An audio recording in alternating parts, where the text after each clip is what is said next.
The winter wind howled across the square as laughter turned cruel, and one woman's dignity hung by a thread. In the heart of Dodge City, 1878, Eliza Morland stood alone, humiliated, betrayed, and about to be sold like a debt she never chose. But when a stranger's voice cut through the jeers, "I'll buy that woman," the entire town fell silent. Was it salvation or the beginning of another cage? Behind that desperate act lay a secret, a wound, and a love neither of them expected to survive. If you love emotional historical romances filled with passion, redemption, and impossible choices, subscribe now and help us reach 1,000 subscribers, so together we can keep bringing these timeless stories to life. Dodge City, Kansas, 1881. Dust hung in the air like old secrets, clinging to boots, hems, and whispers. The town pulsed with heat and gossip, its heart beating to the rhythm of boots against wooden planks and laughter echoing from saloon doors. To the men who passed through Dodge City, it was a place of noise and deals and whiskey. But to Eliza Morland, it had become a cage with too many eyes.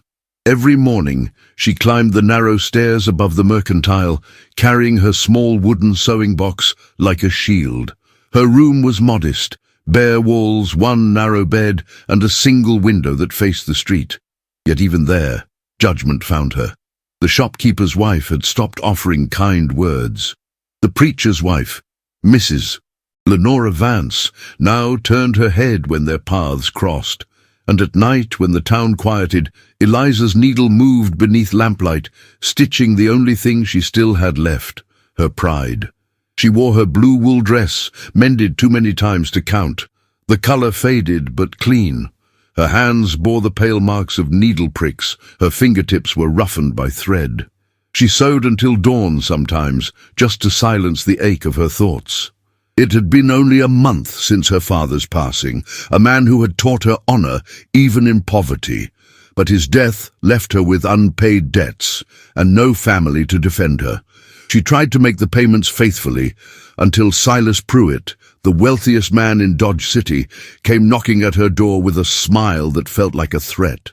"Miss Morland," he had said, his voice too smooth, too confident, "you shouldn't struggle so. I could make your worries disappear. One signature and your debts vanish." She had stood in her doorway, chin raised. "And what would I owe you, Mr. Pruitt?" "Only your company," he replied. Her answer was immediate. "Then I'll keep my debts." It was that refusal that turned the town against her. By week's end, her credit had vanished. Merchants refused her sewing work. Whispers grew teeth. When the notice came that her belongings would be auctioned in the square to pay her arrears, Eliza read it in silence. There was no one left to appeal to, and so, on a blistering afternoon, she walked toward the crowd with her head high, wearing the same blue dress that had become her armor. The square was alive with noise and cruelty, disguised as humor. Men leaned on fences, women shaded their faces, pretending not to watch. The auctioneer's voice carried above the clamor. "Debt of $30, ladies and gents. All possessions to be sold, sewing machine, trunk, personal effects. Who'll start the bidding?" Eliza stood beside the table, every heartbeat heavy with humiliation. The air smelled of sweat, horses, and dust. She clasped her hands before her, praying her voice would not tremble if she had to speak. Someone in the crowd called out, "Why not sell her sewing hands too?" Laughter rippled through the men. Another shouted, "Sell the woman herself. She's worked enough for half the town." The laughter grew until it became a single, merciless sound. Eliza's throat tightened, but she would not cry. Not here, not in front of them. Then, through the noise, a man's voice cut across the square like a rifle shot. "I'll buy that woman." The world stilled. Every head turned toward the man who had spoken. Caleb Rowan stood at the edge of the crowd, tall, broad-shouldered, his face half-shadowed beneath the brim of a dark hat.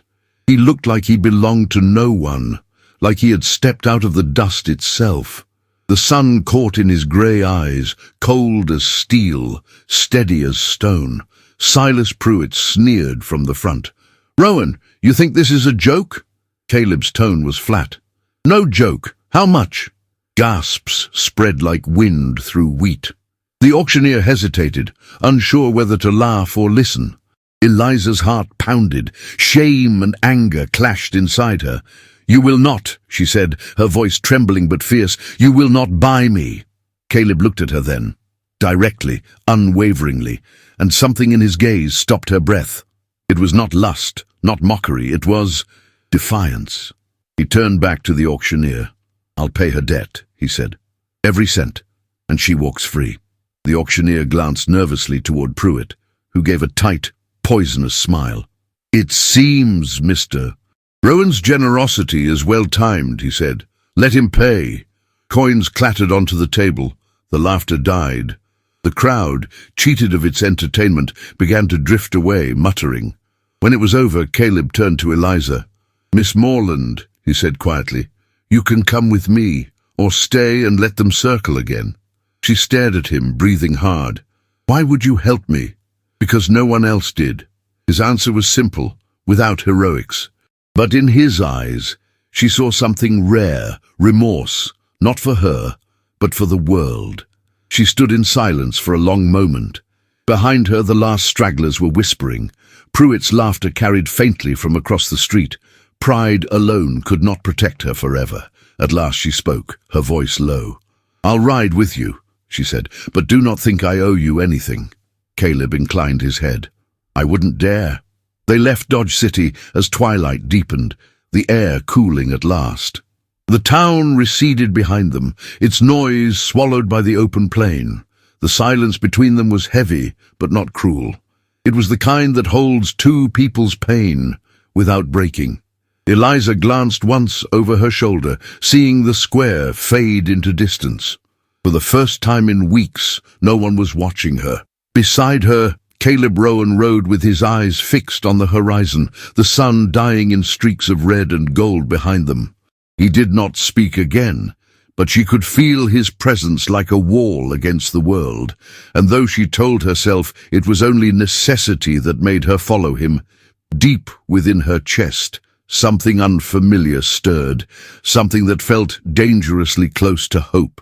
The prairie stretched wide and silent before them, endless as forgiveness. Eliza rode behind Caleb Rowan through a dusk that seemed to hold its breath. The sun had fallen low, setting the horizon ablaze in colors too beautiful for such a heavy evening. Each hoofbeat echoed her confusion.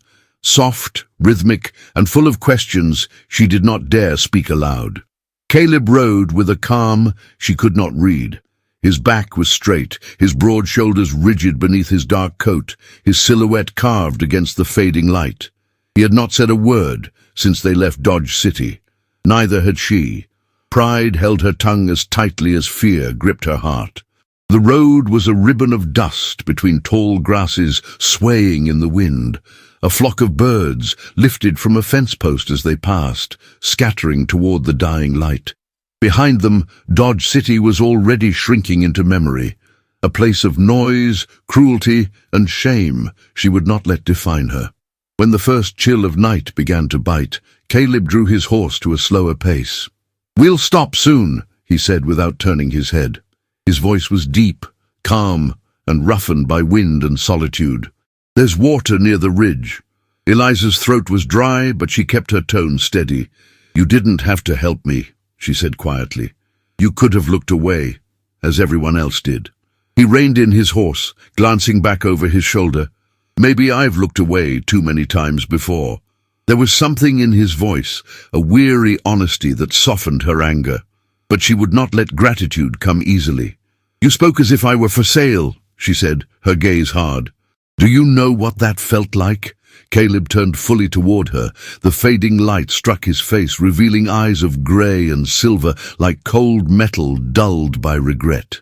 "I know," he said simply, "and if I could take back the words, I would. But they were the only ones that would stop them." Eliza looked away, her pulse quickening despite herself. The sincerity in his tone unsettled her more than the crowd's laughter had. They rode again, silence stretching between them until the first stars appeared. When they reached a small creek at the base of a hill, Caleb dismounted and offered her his hand. She hesitated before accepting it. His palm was warm, roughened by years of work. When their fingers touched, a spark of awareness passed through her, unwanted, undeniable. She drew her hand back quickly once her boots met the ground. Caleb pretended not to notice. He led both horses to the water, letting them drink, then unpacked a small bundle from his saddlebag, flint, jerky, a canteen, and a folded blanket. "We'll reach my ranch by noon tomorrow," he said, kneeling to start a small fire. "You'll have your own room there. No one will bother you." Her voice was soft but firm. "And when I leave, you can leave when you choose," he replied, striking flint against steel. "You owe me nothing." Flames caught, flickering gold against the dusk. Eliza sat on a flat rock near the fire, pulling her shawl around her shoulders. "Why?" she asked after a long silence. "Why did you do it, Mr. Rowan?" Caleb looked into the fire. "Because I was there," he said, "and because it was wrong." "That's all?" she pressed. He nodded slowly. "That's all." The firelight painted his face in shifting amber tones, revealing a man both stern and unexpectedly gentle. There was no arrogance in him, no expectation of thanks. He looked like a man who carried his own ghosts and had no need to add hers. Eliza studied him quietly. His hands were large, steady, his movements deliberate. He spoke with the caution of someone who measured every word before releasing it. She realized he hadn't once asked about her past, her family, or her reputation, questions other men might have used to wound. "You're not like them," she said softly. Caleb's gaze lifted to hers. "No," he answered, "but I'm not much better." And for a long while they listened to the crackle of the fire and the quiet murmur of water nearby. The night deepened. The moon rose pale and round above the plains. Eliza felt exhaustion pressing on her shoulders, but also a strange calm. The storm of humiliation had passed, leaving behind the uneasy quiet of survival. When she finally spoke again, her voice carried both strength and weariness. "I want to pay you back, Mr. Rowan. Every dollar." He looked at her with quiet amusement. "You don't owe me dollars. I owe you something," she insisted. Caleb shook his head. "You owe me nothing, Miss Morland. Not your money, not your gratitude." She hesitated, searching his expression for the hidden price men always seem to demand. Finding none, she felt disoriented. "Then why take me with you?" "Because leaving you there wasn't an option," he said simply. Eliza drew in a slow breath. "And if I had refused?" His gaze softened. "Then I would have stayed until they left you alone." Something inside her trembled. The simplicity of his answers, their sincerity, cut deeper than grand gestures. When they broke camp at dawn, the sky was streaked with gold and rose. The air smelled of sage and dew. Caleb saddled the horses with efficient precision. Eliza watched him, noticing how his hands moved with quiet confidence, how the morning light caught in his dark hair. He glanced up and caught her watching. "You ride well enough?" "Well enough," she replied, climbing into the saddle before he could offer assistance. The morning ride was easier than the night before. The land unfolded gently, dotted with cottonwoods and the occasional fence line. The silence between them had changed. It no longer felt like distance, but like fragile peace. By midday, a distant cluster of buildings appeared on the horizon.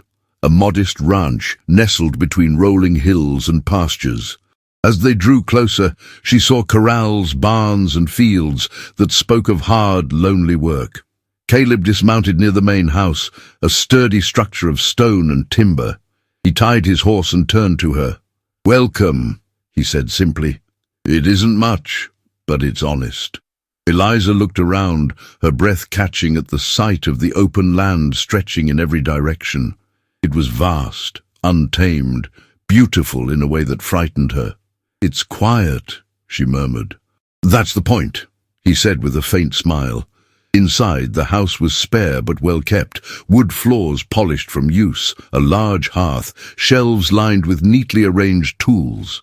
A faint scent of leather and pine lingered in the air. Caleb gestured toward a narrow staircase. "There's a small room upstairs," he said. "It's yours. It locks from the inside." Her eyes met his. "You thought of that. I thought you'd want it." She gave a single nod and climbed the stairs. The room was small but clean. A narrow bed, a washstand, a window overlooking the pasture. On the nightstand lay a folded blanket, freshly laundered, and a basin of clear water. She closed the door and pressed her back against it, breathing deeply. The latch clicked softly beneath her fingers, a sound that for the first time in weeks meant safety. Below, she heard Caleb moving about the kitchen, the creak of floorboards, the soft clatter of a kettle. His footsteps were heavy but unhurried, each one measured, as though he feared startling her. When she descended a short while later, he was standing near the hearth, pouring hot water into a tin cup. He looked up as she entered. "You can sit," he said gently. "You've ridden enough for one day." Eliza hesitated, then took the chair opposite him. The warmth from the fire brushed her cheeks. He handed her the cup. "Coffee. It's strong." She took it, the heat seeping into her hands. "Thank you." They sat in near silence, the air between them heavy with unspoken thoughts. After a while, Caleb spoke. "You can work here if you want. I've men who could use repairs done, coats, gloves, blankets. You'll have wages, same as anyone." Her brow furrowed. "You'd pay me." "I don't take charity," he said, "and I don't give it either." She looked at him, surprised by the fairness of his tone. "And if I don't wish to stay, then you'll go," he replied. "No questions, no conditions." The steadiness in his voice disarmed her. "You truly mean that?" Caleb met her gaze, and something flickered there, something gentle, restrained, and far more dangerous than pity. "I mean it," he said softly. "You've had enough people deciding for you." Eliza's throat tightened. The room felt smaller, the fire brighter. For a heartbeat, she wondered if he could hear how hard her heart was beating. He looked away first, busying himself with the kettle. The silence between them thickened, alive with the strange awareness neither dared name. As dusk fell, the air outside turned golden, spilling through the windows in warm streaks of light. Eliza rose, setting her empty cup on the table. "It's strange," she said quietly, "to feel safe and not know why." Caleb turned, meeting her eyes. "It's not strange," he murmured. "It's just rare." Their gazes held, unbroken, suspended between fear and trust. Something fragile passed between them, something that did not belong to either, yet seemed to bind them both. Eliza stepped back first, her voice barely above a whisper. "Good night, Mr. Rowan." He inclined his head. "Good night, Miss Morland." As she climbed the stairs, the firelight flickered against the walls, casting long, trembling shadows. In her room, she unpinned her hair, letting it fall over her shoulders in waves. She stood by the window, looking out at the wide, silent land that surrounded her. Somewhere below, she could hear him moving still, steady, careful, as though each sound was chosen. The thought brought warmth to her chest and confusion to her heart. For the first time since her father's death, Eliza closed her eyes without fear of what the next day would bring. Outside, the wind whispered through the prairie grass, carrying with it the faint scent of rain and something she could not yet name, something that felt a little like hope and a little like the beginning of love. The morning light crept gently through the small window of Eliza's room, brushing over her face like a timid apology. She opened her eyes slowly, momentarily forgetting where she was. The silence was different here, deep, alive, full of the soft murmur of wind and distant cattle instead of the harsh, gossiping voices of Dodge City. It was the first dawn in months that did not carry shame with it. She sat up and drew the blanket around her shoulders. The wool smelled faintly of smoke and pine, of the man who had offered her refuge without condition. Beneath her feet, the wooden floor was cool. Her boots stood neatly beside the bed, cleaned of dust. On the nightstand, someone, Caleb no doubt, had left a folded piece of paper with a short note written in a steady, masculine hand. "Coffee's on the stove. I'll be at the barn."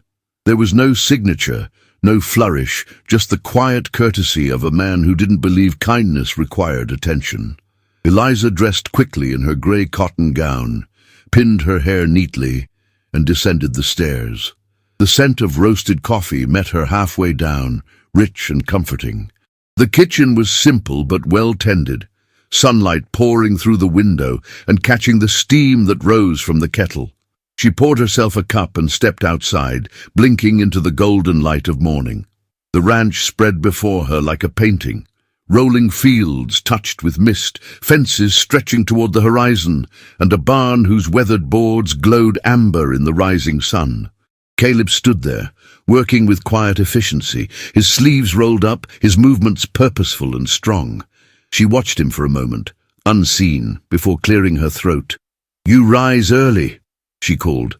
He turned, squinting slightly against the sun. "So does everything that survives out here." Eliza approached, her boots sinking slightly into the soft ground. "I didn't hear you leave the house." "You needed rest," he said, his tone calm, unassuming. He tightened the rope around a fence post, the muscles in his forearms flexing under the light. "I've got work to see to before the men arrive." "The men?" "My ranch hands," he explained. "2 for the herds, 1 for the stable, and Ezra Malloy, my foreman. They come by mid-morning." She hesitated. "And they know about me." He met her eyes briefly. "They know enough." That answer carried both protection and warning, and she felt a wave of gratitude mixed with unease. "I can work too," she said quickly. "I won't be idle in your home." Caleb gave a faint nod. "You'll find mending enough to keep you busy. The hands wear through coats faster than a man can blink." His matter-of-fact tone should have annoyed her, but it didn't. It steadied her instead, reminding her of her father's practical kindness, the way good men spoke when they meant what they said. By late morning, the ranch began to stir with life. The ranch hands arrived on horseback, their laughter loud and easy. Eliza stood near the porch, smoothing her apron, watching as they dismounted and greeted their employer. She could feel their eyes on her, the stranger under Caleb Rowan's roof. One of them, a tall man with a narrow grin, muttered just loud enough for the others to hear. "Didn't know the boss was hiring new company." Caleb's head lifted sharply. The man froze under his gaze. "That's enough, Mason," Caleb said, his voice quiet but cold. "You'll speak to a woman here with respect or not at all." A tense silence followed. Ezra Malloy, the foreman, stepped forward, his voice low but firm. "You heard him. Get to work." The others dispersed, muttering. Eliza's cheeks burned, but she lifted her chin, forcing herself to meet Caleb's eyes. He didn't look at her with pity, only reassurance. A silent vow that she would not be shamed again, not on his land. "Thank you," she said softly. He shook his head. "You don't need to thank me for doing what's right." His tone was simple, yet it struck something deep within her. For so long, she had lived in a world where decency came with a price. After the men were gone, she carried a small basket of mending into the sitting room and began to sew by the window. The light poured over her hands as her needle moved rhythmically through fabric. The peacefulness of it was almost strange. Each stitch felt like reclaiming a piece of herself. Hours passed before Caleb returned, the smell of sweat and horses clinging to him. He paused in the doorway, watching her. "You've done half the repairs in a day," he said. "I'm used to working," she replied without looking up. "Idleness doesn't suit me." He smiled faintly. "I can see that." There was something in his voice, something warmer, quieter, that made her thread slip from her fingers. When she looked up, their eyes met across the room, and for a moment neither spoke. It was not the silence of strangers, but the kind that hums softly with awareness. Caleb was the first to look away. "I'll fetch water for washing," he said, his voice rougher than before. When he left, Eliza exhaled a breath she hadn't realized she'd been holding. She set her sewing aside, stood, and moved toward the small window. The land outside shimmered in the late afternoon sun, endless and untamed. She could hear his footsteps crunching over gravel as he carried buckets toward the well. Something about the steadiness of his movements filled her with a kind of peace she hadn't felt since childhood. There was strength in his silence, a gentleness that didn't announce itself, but made its presence known in every small action. That evening, when supper was done and the ranch had gone quiet, she lingered near the fire while Caleb sat at the table, oiling the handle of a tool. The glow of the lamp softened the hard edges of his face, revealing a calm patience that seemed out of place in such a rough world. "Do you ever miss town?" she asked. He glanced up. "Town never offered me much worth missing. You live far from everyone. That's how I like it. Even solitude grows heavy when it has no voice to answer it," she murmured. Caleb set the tool down slowly. "And do you mean to offer your voice, Miss Morland?" Eliza's lips curved faintly. "Perhaps just tonight." He leaned back in his chair, studying her. The fire crackled softly between them. "Then I'll listen," he said. She hesitated, unsure what she wanted to say, then began to speak, not of her humiliation, not of Dodge City, but of her father's small tailor shop, of the scent of soap and starch, of laughter that once filled their evenings. Caleb listened without interruption, his eyes steady and kind. When she fell silent, he said quietly, "He raised you well. I can see it." Her throat tightened. "He taught me that a person's worth can't be taken by laughter or by lies." Caleb nodded. He was right. A long pause stretched between them. The air felt thick, as if every word spoken carried more weight than it should. She wanted to ask him about his own past, the silence behind his eyes, but something in his expression stopped her. His was not a story offered easily. Instead, she asked softly, "What kind of man are you, Mr. Rowan?" He looked into the fire for a long moment before answering. "One trying to forget the kind I used to be." Eliza's heart tightened, sensing the pain beneath his restraint. "You speak as if you've done great wrong." "Maybe I have," he said. "Maybe that's why I needed a place far from noise and men's cruelty." Her voice was gentle. "You don't seem cruel to me." His gaze lifted to hers. "That's because you haven't seen what I'm capable of when pushed." The words should have frightened her, yet they didn't. There was no threat in them, only a warning born of self-knowledge. "I don't believe that," she whispered. He gave a small, weary smile. "Then you don't know me yet." The firelight danced over their faces, painting the space between them in amber and shadow. Neither moved, yet the air was charged with something deeper than words. For the first time, Eliza saw not the man who had rescued her, but the man who carried his own quiet burdens, perhaps heavier than hers. When she rose to retire, he stood as well. It was an instinct, a gesture of courtesy long forgotten in most men. "Good night, Mr. Rowan," she said softly. "Good night, Miss Morland." Her hand brushed the back of the chair as she passed, a fleeting touch that seemed to echo through the room. Caleb's eyes followed her until she disappeared up the stairs, her footsteps light, her presence lingering like the scent of lilacs after rain. Upstairs, Eliza closed her door and slid the latch into place. It clicked softly, that small, simple sound that had come to mean safety. She leaned against the door, her pulse quick, her palms warm. The house was still now. She could hear only the wind outside and the steady rhythm of her own heart. Below, Caleb remained by the fire, staring at the flames as if they might burn away memories he refused to name. The sound of her footsteps above reached him faintly. He closed his eyes and let out a slow breath, the ache in his chest familiar but no longer empty. That night, Eliza dreamed of the open plains and a voice calling her name through the wind. When she woke just before dawn, the first light brushed against her face again, soft, golden, and filled with quiet promise. For the first time, the silence in the house felt like belonging, not loneliness.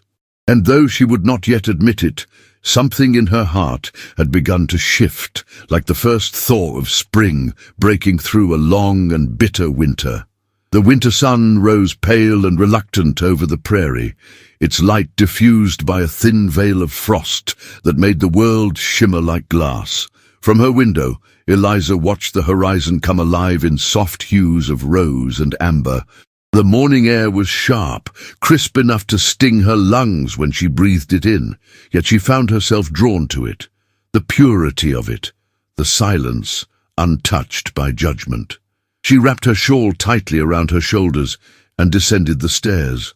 The house smelled faintly of wood smoke and brewed coffee. Caleb was already at the table, his posture straight, a ledger open before him.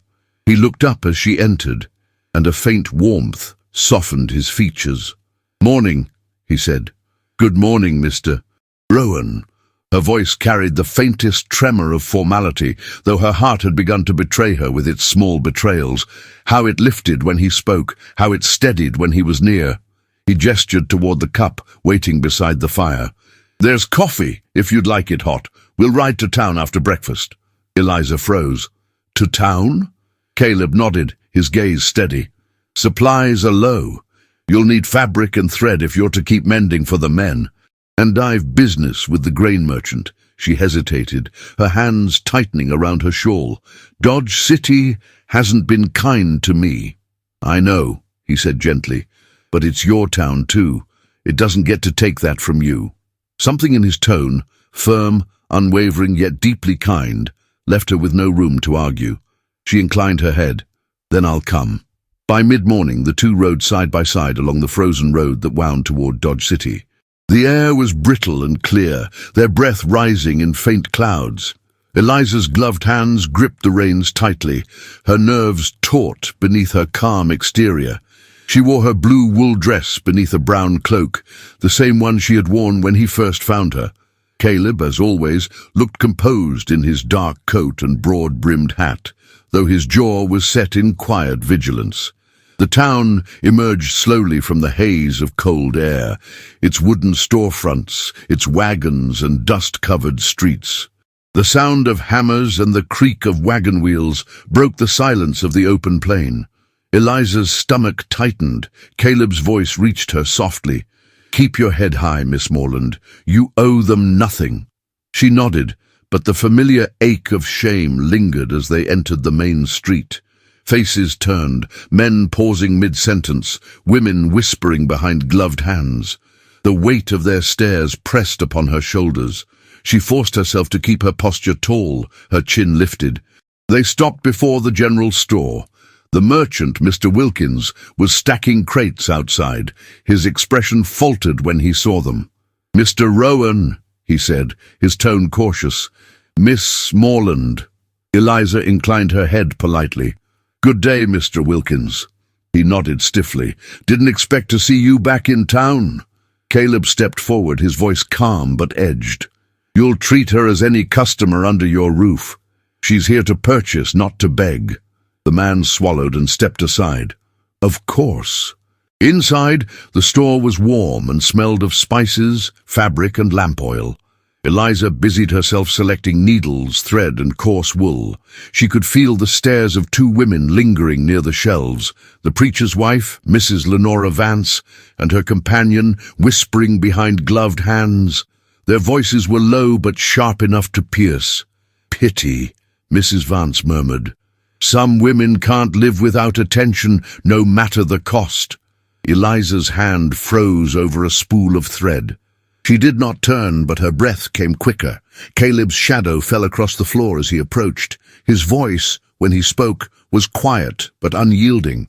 "You're standing in a store of a man who pays his debts and minds his own. I suggest you do the same." Mrs. Vance stiffened, color rising to her face. "Mr. Rowan, I meant no harm." "You did," he said simply, "and you enjoyed it." The silence that followed was thick, heavy.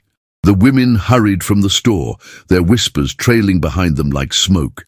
Eliza stood motionless, her heart pounding. "You shouldn't have said that," she murmured once they were alone. "Someone needed to." She turned to him then, her voice trembling between gratitude and frustration. "You can't fight every battle for me." Caleb met her gaze, his grey eyes unwavering. "I don't fight them for you. I fight them because it's right." His words sank deep into her, heavy and honest. There was no pride in them, no expectation, just conviction. For the first time she realized how his restraint, his silence, and even his solitude were acts of strength, not weakness. When they left the store, the afternoon light was fading into a cold, golden hue. The townsfolk still watched as they walked toward the horses, some with curiosity, some with judgment, others with something almost like pity. Halfway down the street, a voice called out, "Rowan!" Sheriff Hargrove approached, his hat low against the wind. "Heard you're keeping company out at the ranch," he said, his tone half warning, half friendly. "Word's going around." Caleb's expression didn't change. "Word always does." "Just be careful," the sheriff continued, lowering his voice. "Pruitt's not happy about that debt you paid. Man like him, he'll find a way to bite back." Caleb's tone was flat. "He can try." The sheriff nodded grimly and tipped his hat to Eliza. "Ma'am?" Then he walked on, leaving them in uneasy quiet. As they rode out of town, the tension between them was palpable. The fields beyond were washed in the faint glow of sunset, long shadows stretching across the earth. Eliza finally broke the silence. "You shouldn't have to defend me. I'm not your responsibility." Caleb slowed his horse, turning slightly toward her. "I never said you were." "Then why do you keep standing in their way?" He hesitated, the wind tugging at his coat. "Because they remind me of what I used to be," he said quietly. She looked at him, startled. "Cruel." "Silent," he corrected. "I used to watch when others were wronged and tell myself it wasn't my concern." He met her eyes then, and the sorrow behind his composure made her heart ache. "I won't do that again." They rode the rest of the way home in silence, but the air between them was alive with unspoken words. When they reached the ranch, the last light of day bled over the horizon, casting everything in shades of gold and copper. Eliza dismounted first, her movements graceful yet weary. Caleb handed her the small bundle of fabric she had bought. Their hands brushed, briefly, unintentionally, but the contact lingered like a spark neither knew how to name. "Thank you," she murmured. "For what?" "For standing beside me today." His eyes softened. "You didn't need me to. You stood on your own." "Perhaps," she said with a faint smile, "but it was easier knowing you were there." He looked at her for a long moment before answering. "Then I'm glad I was." That night, the fire burned bright in the hearth. Eliza sat at her sewing table, her needle gliding through fabric while the wind howled softly outside. Caleb was nearby, reading in silence, his presence steady, grounding. The sound of the needle and the turn of pages wove together in a quiet rhythm that felt almost like music. Every so often she would glance at him, the line of his jaw, the way the firelight caught the faint streaks of grey at his temples, the calm gravity of a man who carried his solitude like armor. At last, she spoke, her voice breaking the hush. "When you said they remind you of who you were, do you ever regret the man you became instead?" Caleb closed the book slowly. "Regret?" He thought for a moment. "No, but I do wonder who I might have been if I'd learned earlier what matters." "And what matters now?" she asked. He met her gaze across the soft glow of the fire. "Peace," he said, "and doing no harm to those who never asked for it." Eliza lowered her eyes, her voice barely audible. "And yet you took me in." "That wasn't harm," he said. "That was necessary." Her lips curved faintly. "For whom?" He hesitated. "For both of us, maybe." The air shifted between them, charged, tender, dangerous in its quiet intimacy. For a moment, neither moved, neither breathed. The fire popped, sending a shower of sparks up the chimney. Eliza looked away first, but her voice trembled with something that wasn't fear. I think I'm beginning to understand what kind of man you are, Mr. Rowan." "And what kind is that?" he asked softly. "The kind who doesn't speak much, but when he does, the world should listen." His lips curved into the smallest, most unexpected smile. "You give me more credit than I deserve." She shook her head. "No, I don't think anyone's ever given you enough." Caleb rose slowly, setting the book aside. The firelight framed him in warmth and shadow. "You should rest," he said. though his voice was softer now, almost reluctant. "Good night, then," she whispered. He nodded, his grey eyes lingering on her just a heartbeat longer than they should have. "Good night, Miss Morland." When she climbed the stairs, she could feel his gaze follow her, not in possession, but in quiet reverence. In her room, she leaned against the door, her heart racing. The house below was still, save for the faint crackle of the dying fire. She pressed a hand to her chest, as if to still the restless flutter there. Outside, the wind carried the faint sound of the prairie, the endless hush of a world too vast to hold their fragile, growing connection. Yet in that quiet house on the edge of nowhere, something undeniable had begun to bloom between them. The slow, tremulous beginning of love, born not from rescue, but from recognition. And though neither dared name it, both could feel it, the invisible thread drawing their hearts ever closer. The first true snow of winter arrived at dawn, soft and steady, cloaking the prairie in silence. From the kitchen window, Eliza watched the flakes fall thick and slow, turning the endless fields into a world of white. The air inside the house was warm, heavy with the scent of wood smoke and coffee. Yet she could not shake the feeling that something was changing, something delicate, unseen, but deep as the roots beneath the frozen earth. Caleb stood by the hearth, repairing a bridle strap, the light of the fire gilding his profile. His sleeves were rolled to the elbows, revealing forearms corded with strength, hands steady and sure. There was a stillness about him that morning, not of peace, but of a man holding something tightly inside. Eliza had learned to read him in quiet ways. The way his shoulders stiffened when his thoughts turned dark, the way his jaw tightened when memory pressed too close.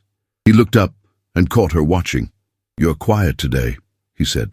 "So are you," she answered. A faint smile touched his lips. "Then we make a fine pair." Eliza returned his smile before turning back to the window. "It's beautiful," she murmured. "The snow makes the world look softer." Caleb's voice came low, almost thoughtful. "Snow only hides what's beneath it. It doesn't change it." She turned toward him. "You sound as though you don't trust beauty." "I don't trust much," he replied. Then, more gently, "But I'm learning." Their eyes met across the room. There was no distance in that gaze, no barrier left between them but caution. Eliza felt her breath hitch and looked away, breaking the spell. By late morning the snow had thickened. Caleb saddled his horse with quiet precision, preparing to ride out to the north pasture. The ranch hands were mending fences beyond the ridge, and he insisted on checking the lines before the drifts deepened. "You shouldn't go," Eliza said, standing near the doorway as he buttoned his coat. "The storm's getting worse." "I've ridden through worse," he said, fastening his gloves. "That doesn't mean you should." He turned toward her then, his eyes soft with patience. "If I stay here every time the sky turns grey, I'll lose half the cattle by spring. Don't worry, Miss Morland. I'll be back by evening." Her voice dropped to a whisper. I wasn't worried about the cattle. For a moment, neither moved. The words hung between them, fragile and dangerous. Caleb looked at her as though the meaning of her confession was something he both longed for and feared. "I'll be careful," he said quietly. Eliza wanted to say more, to tell him how the silence of the house when he was gone felt like suffocation. But pride held her still, so she only nodded, stepping aside as he opened the door. The cold wind swept in, carrying the scent of snow and pine. Hours passed in the muffled quiet of falling snow. Eliza busied herself with small tasks, tending the fire, mending gloves, heating broth, but her thoughts kept straying to the road beyond the hill. By afternoon, the storm worsened, wind howling through the cracks of the windows. The sky turned grey as steel. When she stepped outside to check the barn, the world was nothing but white and motion. "Mr. Rowan!" she called into the wind, though she knew he couldn't hear her. The sound vanished into the storm. As dusk fell, anxiety grew sharper, twisting in her chest like a thread pulled too tight. She wrapped her cloak around her shoulders and lit the lantern. Every flicker of light in the distance made her heart leap. Then, finally, a shadow appeared through the swirling snow, tall, slow-moving, a horse struggling against the wind. Caleb emerged from the storm like a vision carved from winter itself, his coat and hat dusted with frost. His face was pale from the cold, his movements heavy, but his eyes found hers through the dim light. "You shouldn't be out here," he said, voice rough with cold and fatigue. "And you shouldn't be alone out there," she countered, rushing forward to take the reins. He dismounted stiffly, the breath visible between them in the frigid air. She could see the strain in his expression, the exhaustion he tried to hide. Without a word, she reached for his arm. "Come inside." He hesitated, pride flickering for a heartbeat, then relented. Together they stepped into the warmth of the house. The fire still burned bright in the hearth, filling the room with gold and orange light. Eliza helped him remove his coat, her fingers brushing the fabric damp from melting snow. The touch made her pulse race. He stood still, watching her as she hung it by the fire to dry. "You're frozen," she said softly. "I've been worse," he murmured. She frowned, crossing to fetch a blanket. "Then let me be certain you won't be again." When she returned, he was standing near the hearth, his hair damp, the firelight turning the grey in his eyes to molten silver. She placed the blanket over his shoulders, her hands lingering just a moment too long. His breath caught, a subtle, almost imperceptible shift. "Thank you," he said quietly. "You're welcome." For a long moment neither spoke. The only sound was the crackle of the fire and the soft ticking of the clock. Eliza could feel the heat rising to her cheeks, the closeness of him, the scent of leather and pine and something distinctly him. It was too much, too near. She stepped back, clutching her shawl tighter. "You shouldn't risk yourself for work." Caleb's voice was calm but firm. "It's not the work I risk myself for, Eliza." Her heart stuttered. "Then for what?" He looked into the flames. "Sometimes a man rides out because the silence inside these walls is louder than any storm." Eliza's breath trembled. "Then perhaps you should let someone share it with you." His gaze lifted to hers, sharp and searching. "Would you?" Her lips parted, but no sound came.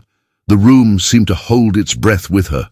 For a heartbeat, the air between them pulsed with everything neither dared say. But before she could answer, a knock rattled the door. Both turned, startled. The sound was harsh, impatient. Caleb's expression darkened as he moved to open it. Silas Pruitt stood on the threshold, wrapped in a fur-lined coat, his smile slick as oil. "Evening, Rowan," he said, stepping inside without invitation. "Quite the storm. I'd say it's a bad night to play house in the middle of nowhere." Eliza stiffened, her pulse quickening. "Mr. Pruitt," she said coldly. He tipped his hat.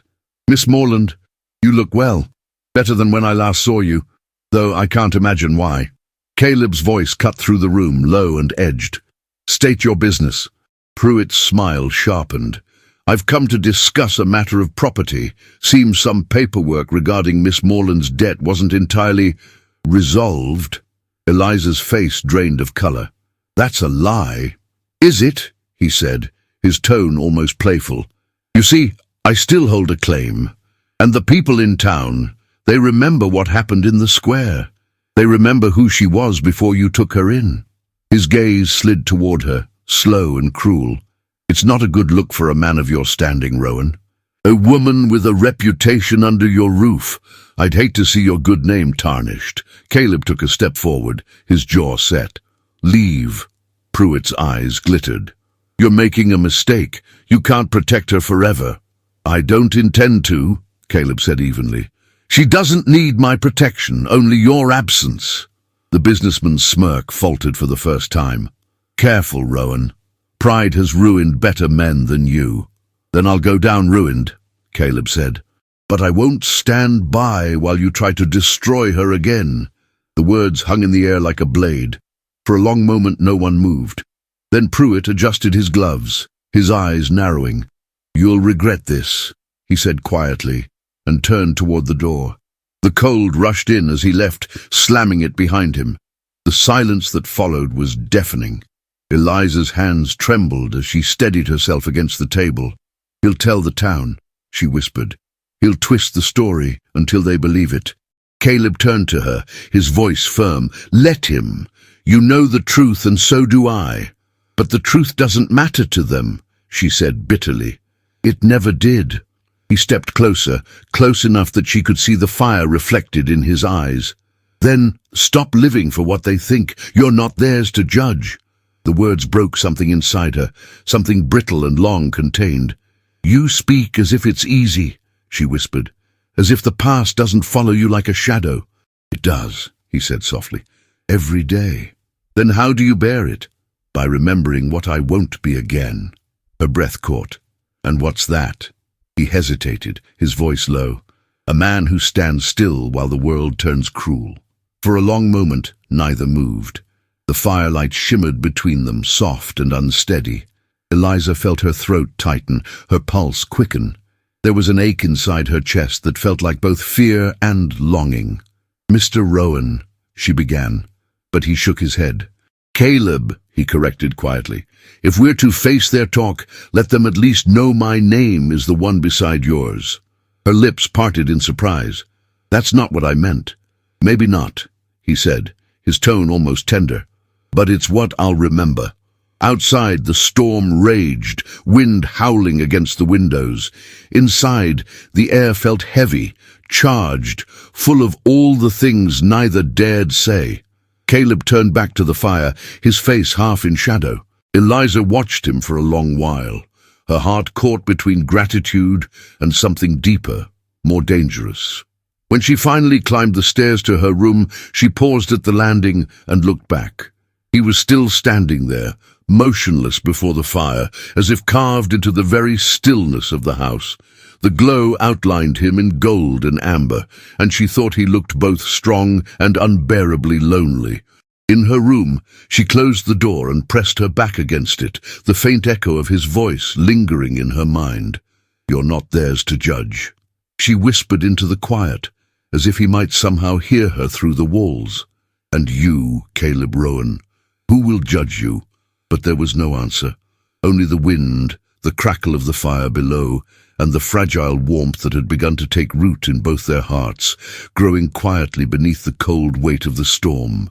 The storm had passed in the night, leaving the world washed and quiet. Dawn crept slowly over the prairie, brushing the fields with a pale, cold light.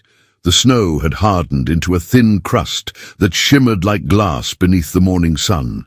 From the kitchen window, Eliza watched the smoke curl from the chimney, rising into the clear sky, and for the first time since arriving at the ranch, she felt a strange stillness inside her, a fragile calm that did not yet know whether it was peace or exhaustion. Caleb had gone out early. She had heard him long before sunrise, boots on the floorboards, the sound of the door closing softly behind him. He moved with the same quiet discipline in everything he did, but there had been something different in the way he left that morning. His silence had not been indifference, it had been avoidance. Eliza spent the morning sewing by the window, though her fingers moved slowly, distracted. Each time she looked up, the land outside stretched endless and white, empty save for the distant silhouette of a horse moving along the ridge. Caleb's horse. She told herself she had no reason to worry, and yet she did. When he finally returned, the sun was sinking low, throwing long shadows across the yard. She heard his boots on the porch, then the door opened, bringing in a gust of cold air and the scent of pine. Caleb stepped inside, his coat dusted with frost. His expression was unreadable. "You've been gone all day," she said softly. "I needed to think," he replied, removing his gloves.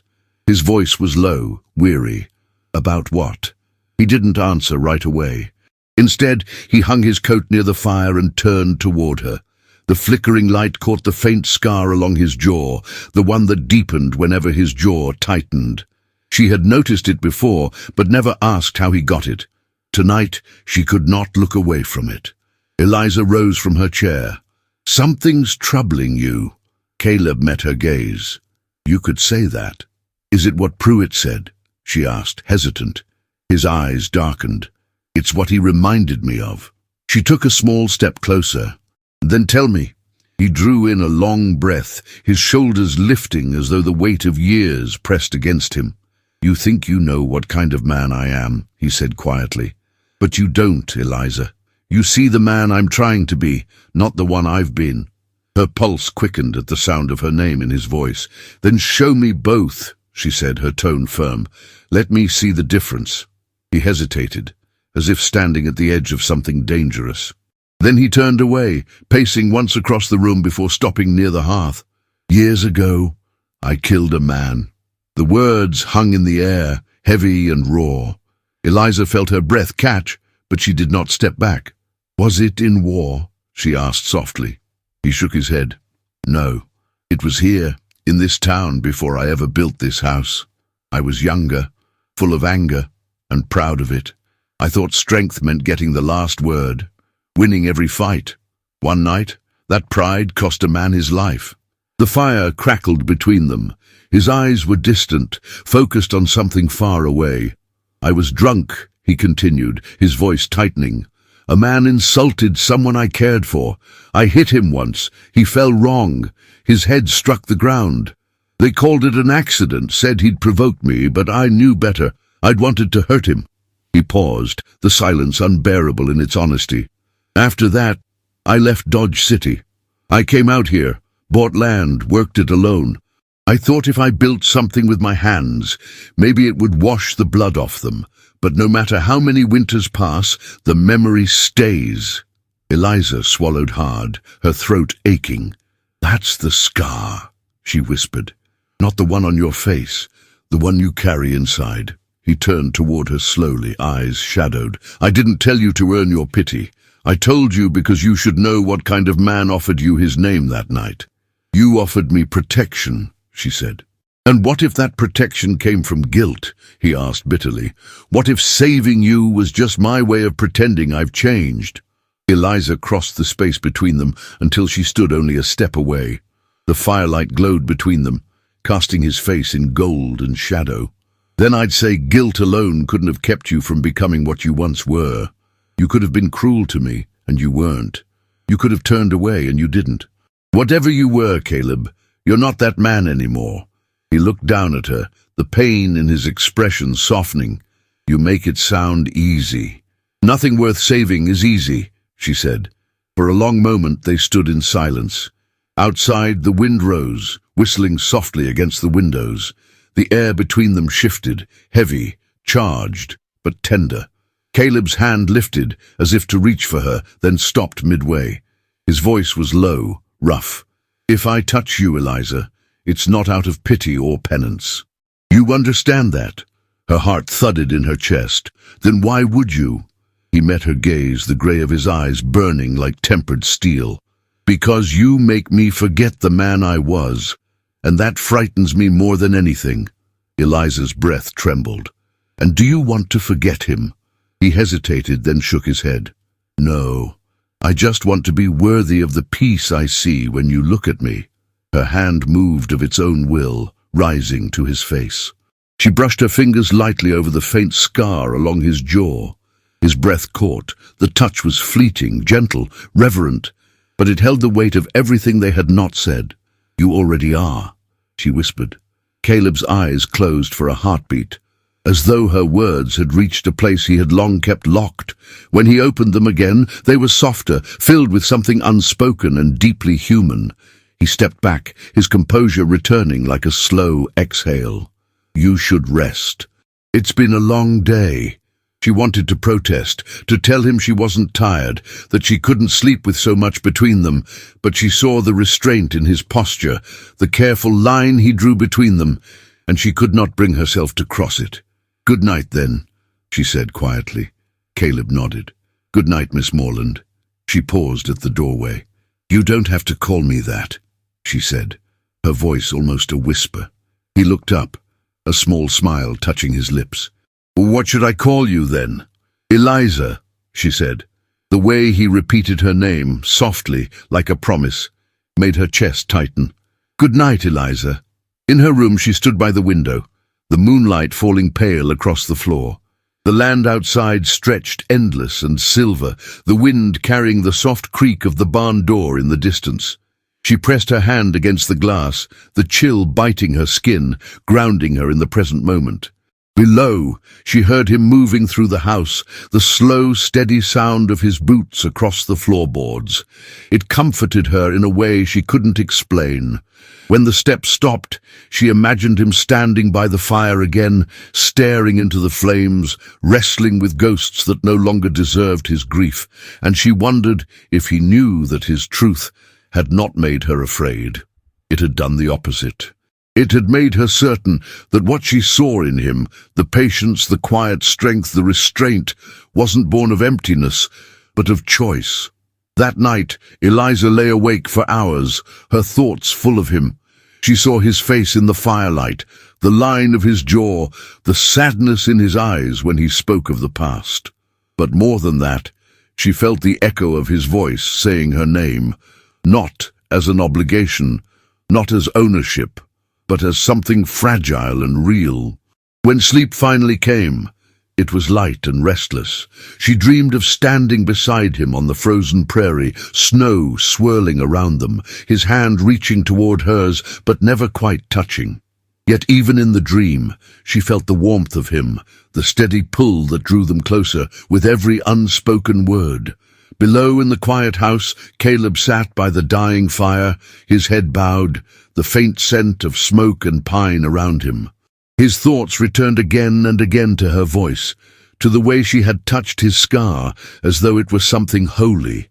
For years, he had believed that penance meant solitude, that redemption could be earned only through silence and toil. But as the last embers faded to ash, he realized that perhaps peace did not come from burying the past, but from being seen, fully and without disguise, and still being forgiven. When dawn touched the edge of the sky again, both were awake, though neither knew it. She watching the first blush of light from her window, he standing at the doorway, looking toward the horizon. Between them stretched the quiet of a world remade by truth. Fragile, uncertain, but alive, and though neither spoke it aloud, both carried the same thought in their hearts, that forgiveness, once given, was not the end of love, but its beginning. The winter sun rose pale and cold over the prairie, turning the world into a canvas of silver light and long shadows. Eliza stood at the small window of her room, watching the frost glitter on the fence rails and the thin plumes of smoke curling from the chimneys of the bunkhouse beyond. Her breath fogged the glass. She drew her shawl tighter around her shoulders and listened to the stillness of the house. Downstairs, Caleb was already awake. She could hear the measured rhythm of his boots and the faint creak of the floorboards. He had returned from town the night before with supplies and a heaviness that had not left his face. Something had changed in him since the visit to Dodge City. He had spoken little at supper, his words polite but distant, and though he had looked at her across the table with quiet warmth, there had been a shadow behind his eyes, a worry she could not name. When she descended the stairs, she found him by the hearth, tending to the fire. The light caught his profile, strong and solemn, his hair still damp from the morning wash.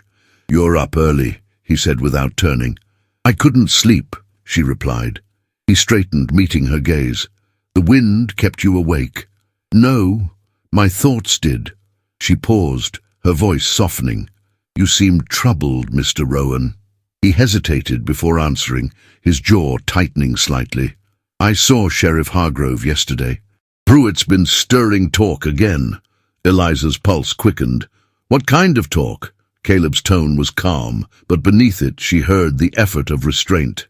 "The kind that aims to make people doubt what they see. He's saying your debt was never paid in full, that I forged the documents, that you're still bound to him." Her face drained of color. "That's impossible. He knows the truth." "Truth doesn't matter to men like him," Caleb said quietly. "They trade in rumor because it costs nothing." Eliza's hands trembled slightly as she gripped the back of a chair. "And what will happen?" "Nothing if we stay calm," he said. "But I thought you should hear it from me." She took a deep breath, fighting the wave of panic rising in her chest. "He wants to drag me back into that humiliation, to make me his property in words, if not in law." Caleb stepped closer, his voice low and steady. "He won't. Not while I have breath in me." The way he said it, quiet, firm, absolute, sent a strange ache through her.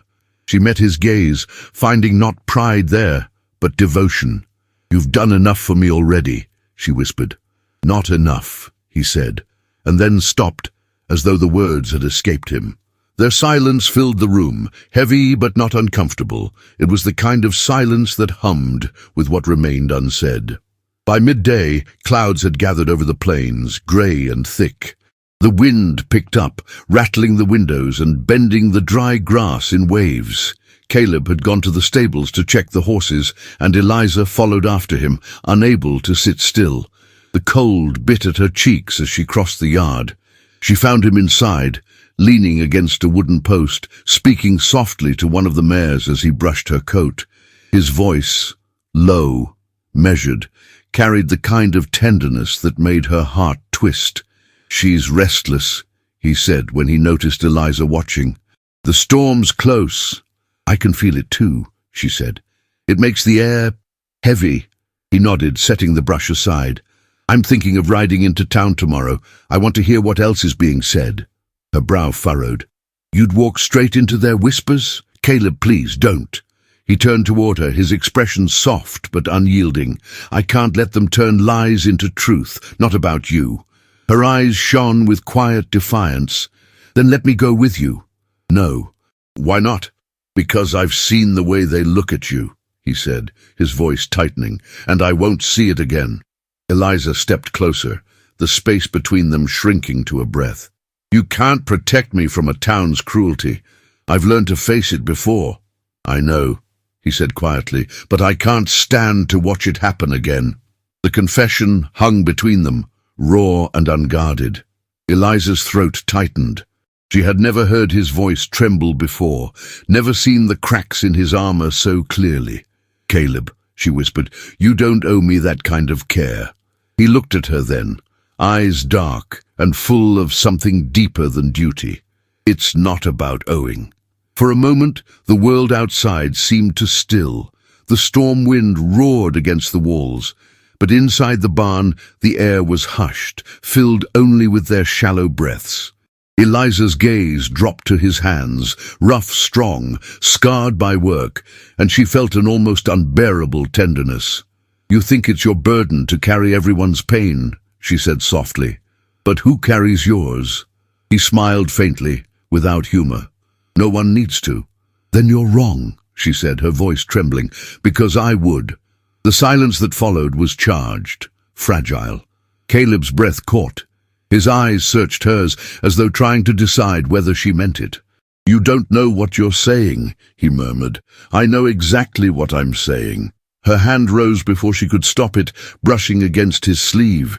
It was the smallest touch, yet it felt like crossing a line neither of them had dared approach. His arm tensed beneath her fingers, but he didn't move away. "Eliza," he said softly, her name almost breaking on his tongue.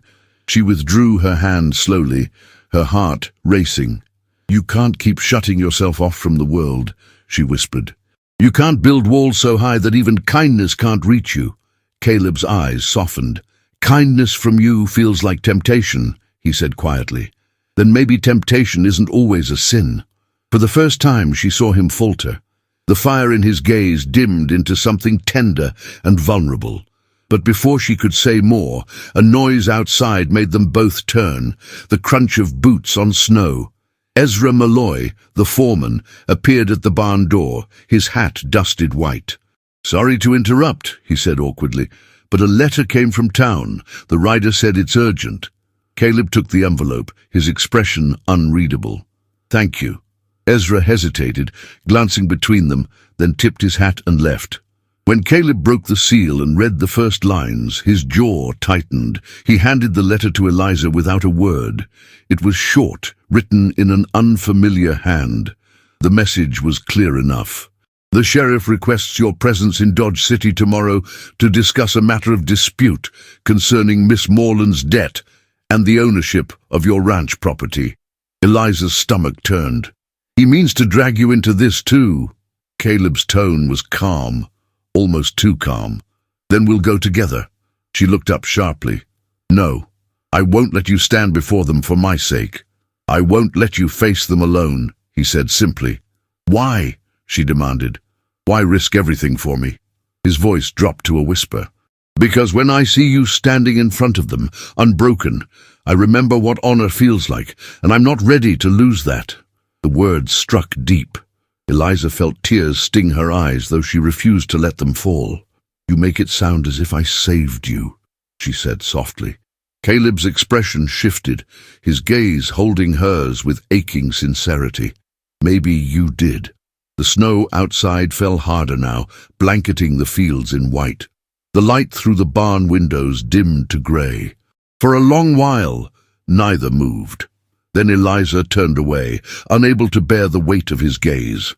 I'll ride with you, she said finally. If I must face them, I'll do it standing beside you. He didn't argue. He only nodded once, slowly, the muscles in his jaw tightening again, as if he were fighting against words he dared not speak. That night, the wind howled around the house like an omen. Eliza sat near the fire, sewing in silence while Caleb wrote at the table.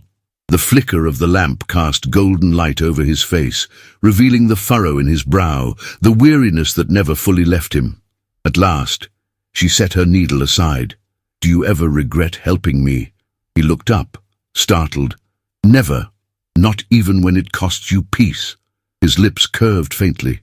Peace was never meant for men like me. She rose from her chair, stepping closer until the firelight touched them both. Then maybe you've been searching for it in the wrong places, she said softly. Their eyes met. For a long moment time seemed to stretch thin between them, fragile as spun glass.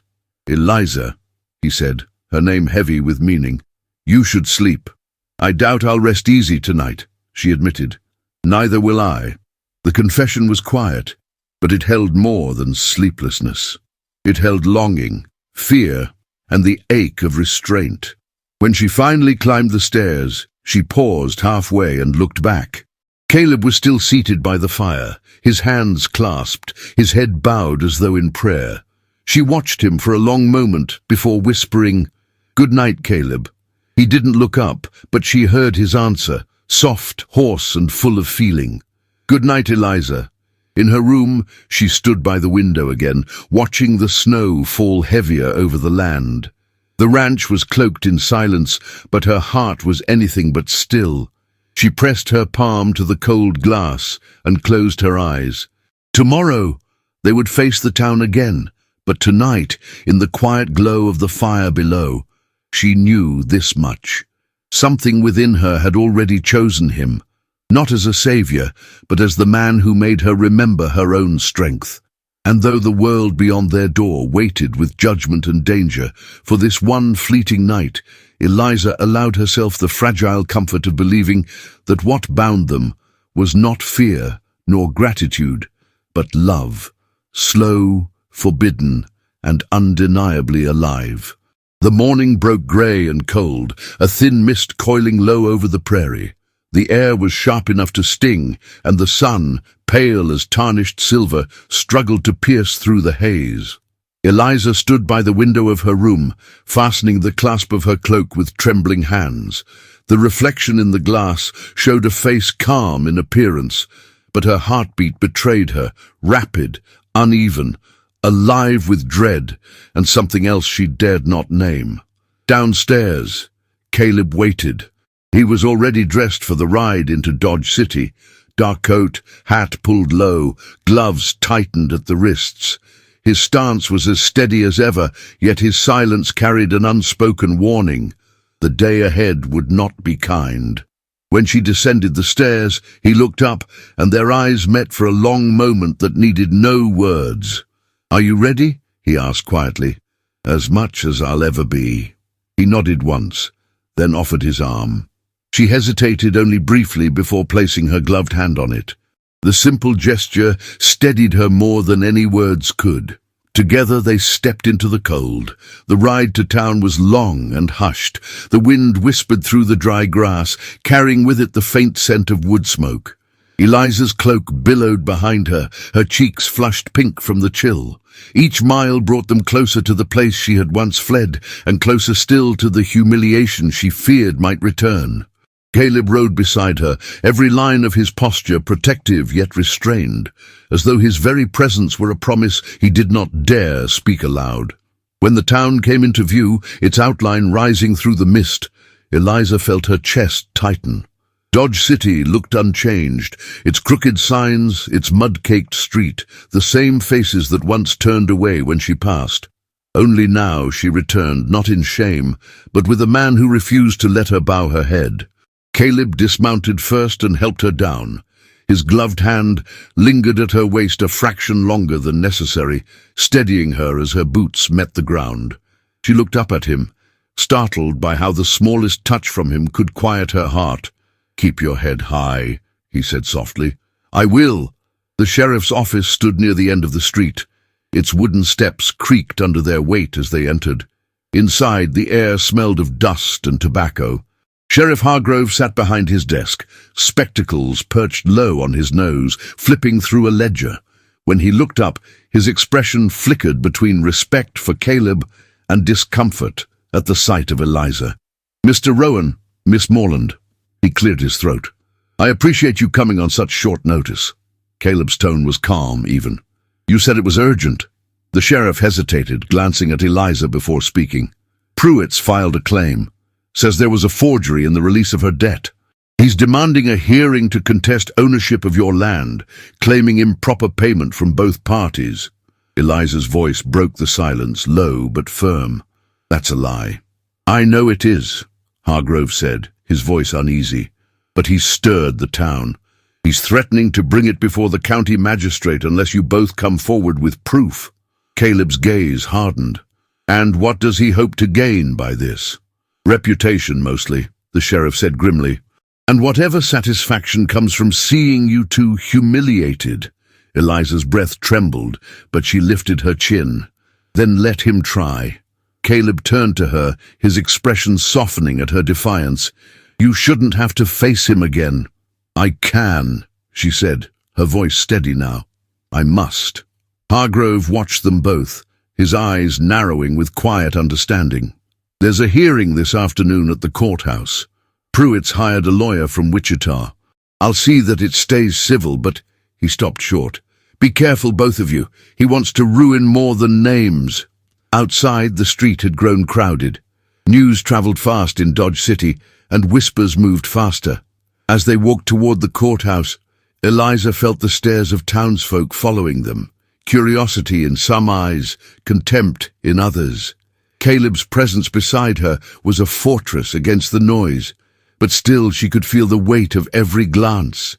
Inside the small courthouse, the air was heavy with the scent of dust and oil lamps. Wooden benches lined the room, filled with murmuring spectators. Silas Pruitt stood near the front, his coat of fine fur gleaming, his smile sharp as glass. "Well," he said as they entered, his tone dripping with false civility. "How touching. The lady returns with her savior." Caleb's jaw tightened, but he said nothing. He led Eliza to a seat, his hand lightly brushing hers before letting go. That brief touch was enough to tell her everything he couldn't say aloud. "I'm here. You're not alone." The proceedings began. Pruitt's lawyer spoke first, his words smooth and cruel, twisting truth into mockery. He painted Eliza as a reckless woman, one who tempted sympathy from men stronger than herself, implying that her debt had been paid in ways unspoken. The laughter that rippled through the crowd made her stomach twist. Eliza's vision blurred for a moment, but Caleb rose to his feet before she could falter. His voice, when it came, was low but carried across the room like a crack of thunder. "Enough." The lawyer froze mid-sentence. Caleb stepped forward, his gaze fixed on Pruitt. "You've had your say, now you'll hear mine." The judge gestured for him to continue, though the air in the room had shifted entirely. Caleb's tone was calm, deliberate. "When I paid Miss Morland's debt, I did it with my own coin. I asked nothing in return. There was no deception, No bargain, no shame in it. The only shame in this room belongs to those who find amusement in another person's suffering. A murmur spread through the spectators, some turning their eyes away. Pruitt's smirk faltered. Caleb continued, his gaze unwavering. I've lived long enough to know that men like you, Pruitt, mistake cruelty for power. You've built your life on the weakness of others, but not everyone you break stays broken. His words fell heavy in the silence that followed. Eliza could hardly breathe. Her heart swelled with a fierce pride she could not contain. When the hearing ended, the magistrate dismissed Pruitt's claim for lack of proof. The lawyer sputtered, and Pruitt's face turned a deep shade of red. Caleb simply placed his hat back on his head, turned to Eliza, and offered his hand. Let's go home. Outside, the afternoon light had softened. The air felt different now, lighter, almost free. Yet as they walked toward their horses, Eliza felt the tremor of something fragile beneath her relief. Caleb's calm never wavered, but his silence told her that the cost of standing before them had cut deep. Once they were clear of town, she finally spoke. You shouldn't have done that for me. He looked at her, his expression unreadable.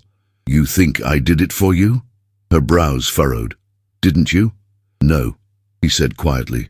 I did it because I couldn't stand one more lie, taking root where truth should grow. She was silent for a long moment. The wind tugged at her cloak, her hair brushing against her cheek. Still, she said softly, I'm grateful. Caleb's lips curved faintly. Then that makes two of us.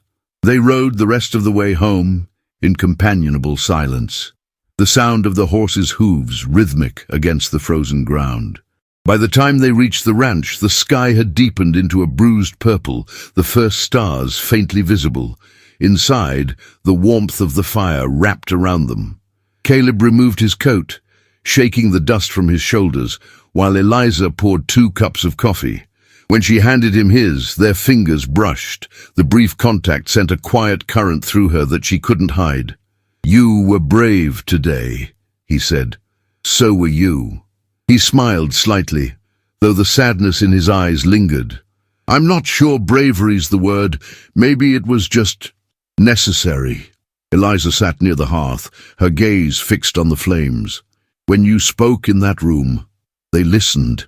For the first time, they saw me as someone worth defending. Caleb set his cup aside. You were always worth defending. They just needed someone to remind them. She turned to look at him, her voice barely above a whisper. And who reminds you? He met her gaze, his expression softening. You do. The words settled between them like a heartbeat, steady, unspoken, alive. Eliza lowered her eyes, her hands clasped in her lap. You think too well of me.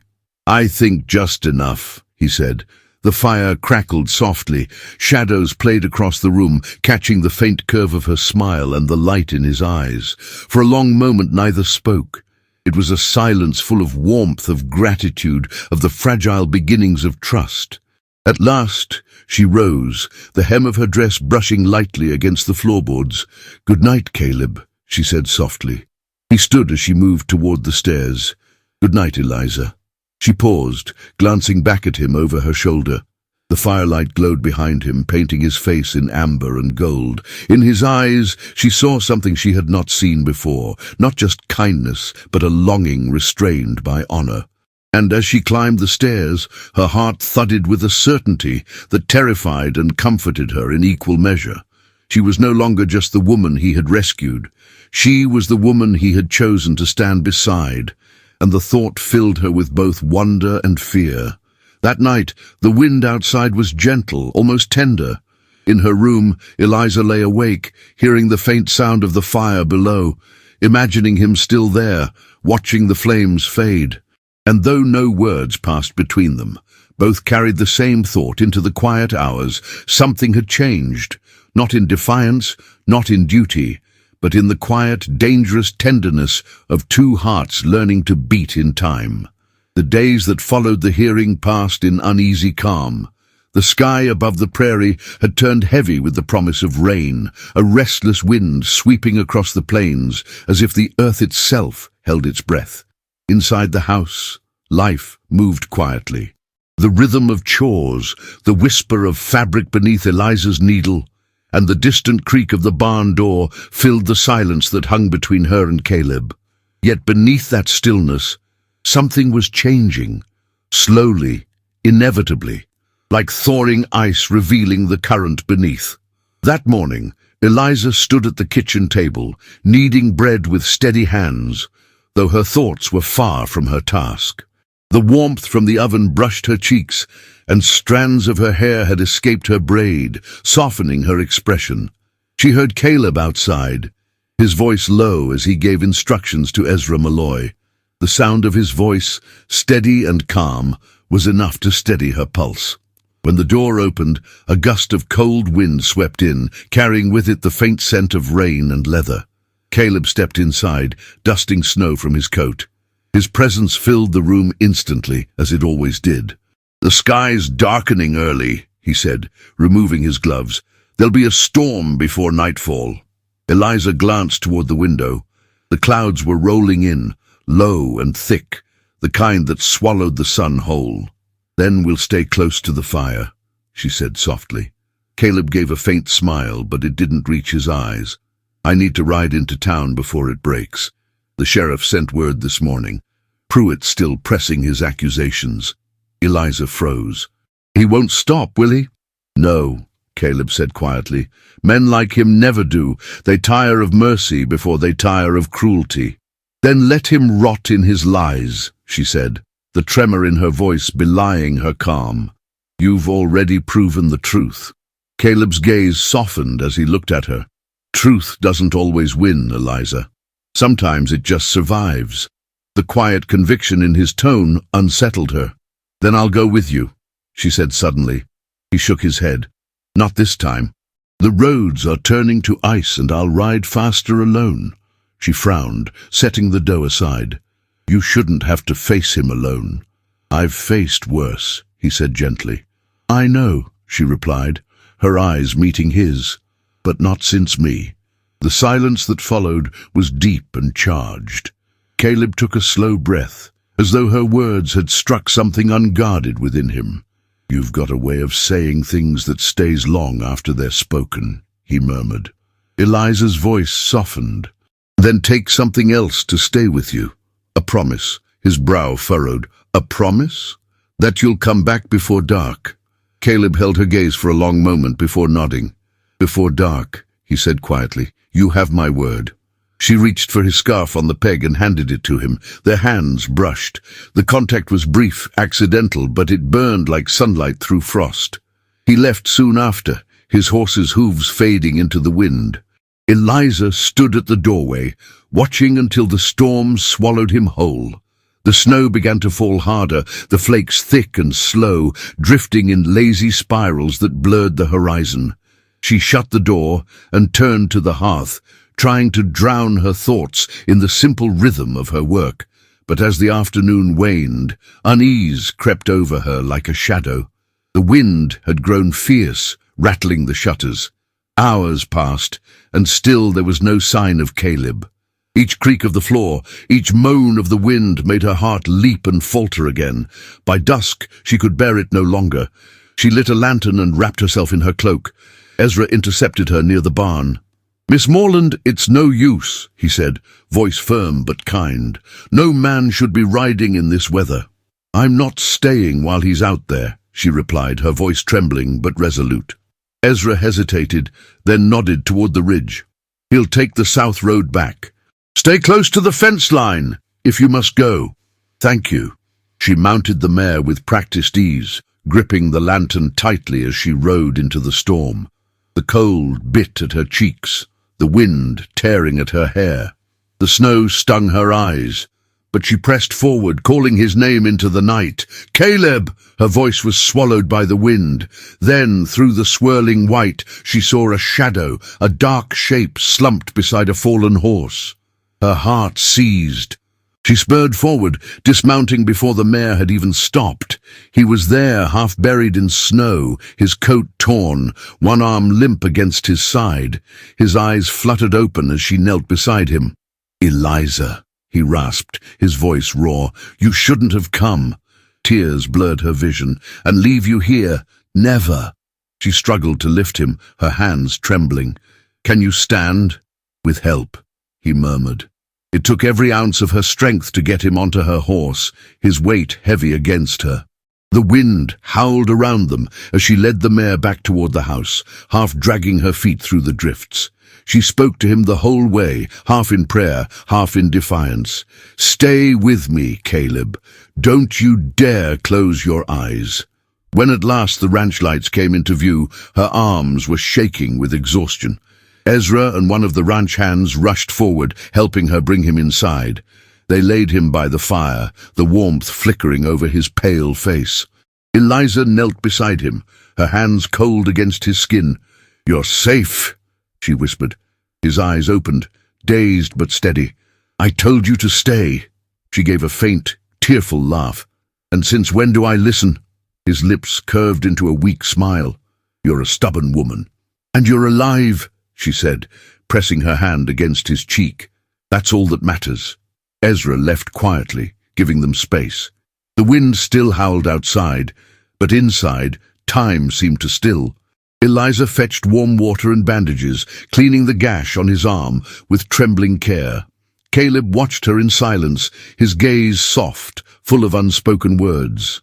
"You should rest," she said, voice thick with worry. "I can't. Not while you look at me like that." Her eyes lifted to his, startled. "Like what?" "Like you'd stop breathing if I did." Her breath caught. "Would that be so wrong?" He reached for her hand, his grip weak but sure. "It would be the only thing you've ever done wrong." The room was quiet, except for the crackle of the fire. Outside the storm raged, but inside warmth bloomed between them, fragile and undeniable. "Why did you ride out alone?" she whispered. "Because I thought I could end this," he said. "I went to Pruitt's house. I wanted to face him before he dragged us through more dirt, but it wasn't worth it." Eliza frowned. "What happened?" "He wasn't there," Caleb said, his voice rough. "Just his men. They tried to frighten me. One of them fired a warning shot. The horse bolted." Her hand tightened around his. "You could have been killed." He looked at her with quiet intensity. "If I had been, I'd have died knowing someone saw me for who I am, not who I was." Tears welled in her eyes. "You think I see you that clearly?" "I think you see me more than anyone ever has." Eliza bent her head, hiding her trembling lips. "Then you should know, I never feared the man you were, only the man you keep trying not to be." Caleb's hand rose slowly, brushing a strand of hair from her face. The touch was tender, reverent. "And what man do you see now?" "The one I prayed existed," she whispered. For a moment, everything else fell away. The storm, the past, the weight of the world outside their walls. All that remained was the quiet thrum of two hearts learning the same rhythm. Eliza stayed by his side until the fire burned low. He drifted into sleep at last, his breathing even, his hand still loosely holding hers. She watched him, the lines of his face softened in the dim light, the storm's fury fading to a distant hum. As dawn broke, the sky cleared, washed clean by the night's rage. Snow blanketed the land in stillness, untouched and pure. Eliza sat near the hearth, her hand resting lightly on Caleb's. His color had returned, his pulse steady beneath her fingers. For the first time she allowed herself to exhale, to feel the relief, the fear, and the aching tenderness that had held her captive for so long. When he stirred, his voice was a rough whisper. "You didn't leave." "I told you I wouldn't," she said softly. He smiled faintly, eyes still closed. "Then I suppose I owe you my life." "You owe me nothing," she murmured. "Just the promise you made, to come back before dark." His eyes opened, glinting with quiet humor. "Seems I broke that promise." Eliza's lips curved. "Then make another." He looked at her, his voice low, certain. "I'll never let you ride through another storm alone."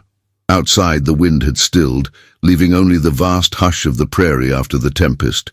Inside, by the dying fire, they sat in that silence, the kind that no longer felt empty, but full of everything unspoken and deeply felt. It was in that quiet, with his hand still resting in hers, that Eliza understood something that words could not hold. That love was not born in rescue or gratitude, but in the moments one stayed. Not because one must, but because one could never bear to leave. The morning after the storm arrived, with a quiet so complete it felt sacred. Snow lay smooth across the land, unmarked except for the thin tracks the ranch hands had made at dawn. Inside the house, warmth held steady in the hearth, and the air smelled of coffee, pine smoke, and clean linen drying near the fire. Eliza moved through the kitchen with careful steps, as if the day might shatter if she walked too loudly. She had slept in fragments, her body heavy with fatigue and her heart still too awake, too full. Now and then, her gaze drifted toward the sitting room, where Caleb rested on the settee, a blanket pulled to his chest, his dark hair tousled, his face paler than usual, but stubbornly alive. He watched her without speaking, as if words might be too much, as if the truth between them had outgrown the language they'd been using.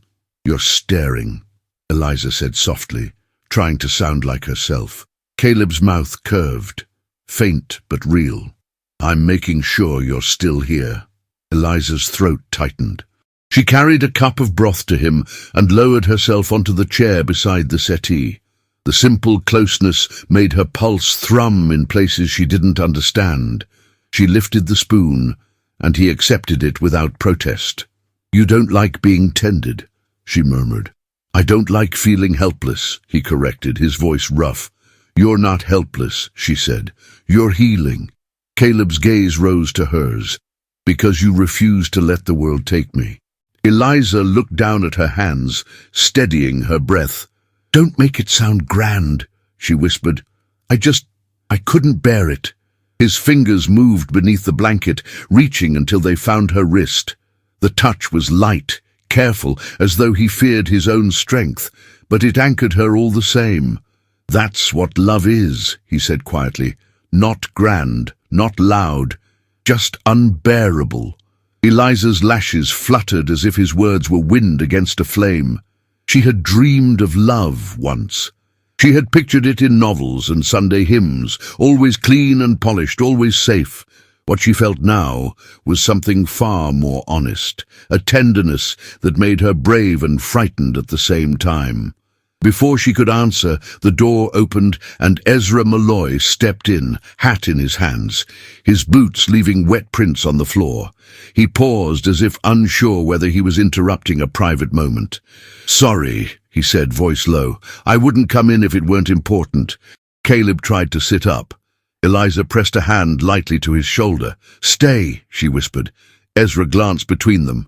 "Sheriff Hargrove's on his way, and he's bringing someone with him."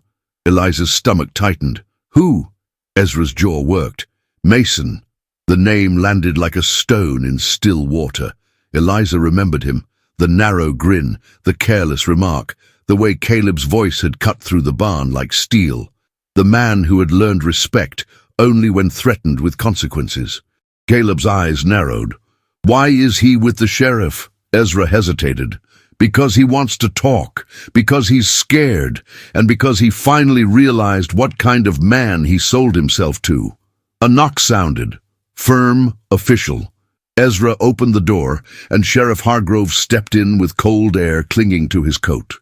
Behind him stood Mason, hat crushed in his hands, face tight and pale. Hargrove tipped his head at Eliza. "Ma'am." His gaze moved to Caleb, and something like relief crossed his expression. "Rowan, heard you took a hard spill." Caleb's voice was flat. "I'm still breathing, that's enough." Mason cleared his throat, eyes darting. "I didn't come for trouble," he blurted. "I came because I can't sleep." Eliza felt Caleb's shoulder tense beneath her palm. She kept her hand there anyway, not to restrain him, but to remind him he wasn't alone. Hargrove stepped forward, grim. "Pruitt's men were seen on the South Road last night. One of them's already run. Mason here came to my office at dawn and told me things that match what I've been hearing for weeks." Mason swallowed hard. "He paid me," he said, voice cracking.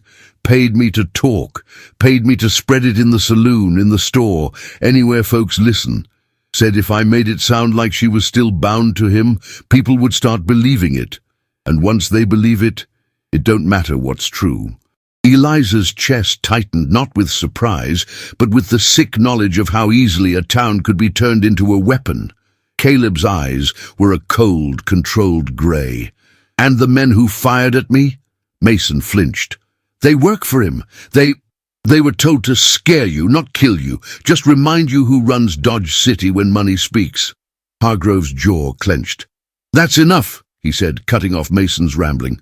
Rowan, I need you upright long enough to stand in the courthouse today. I've got Mason's statement.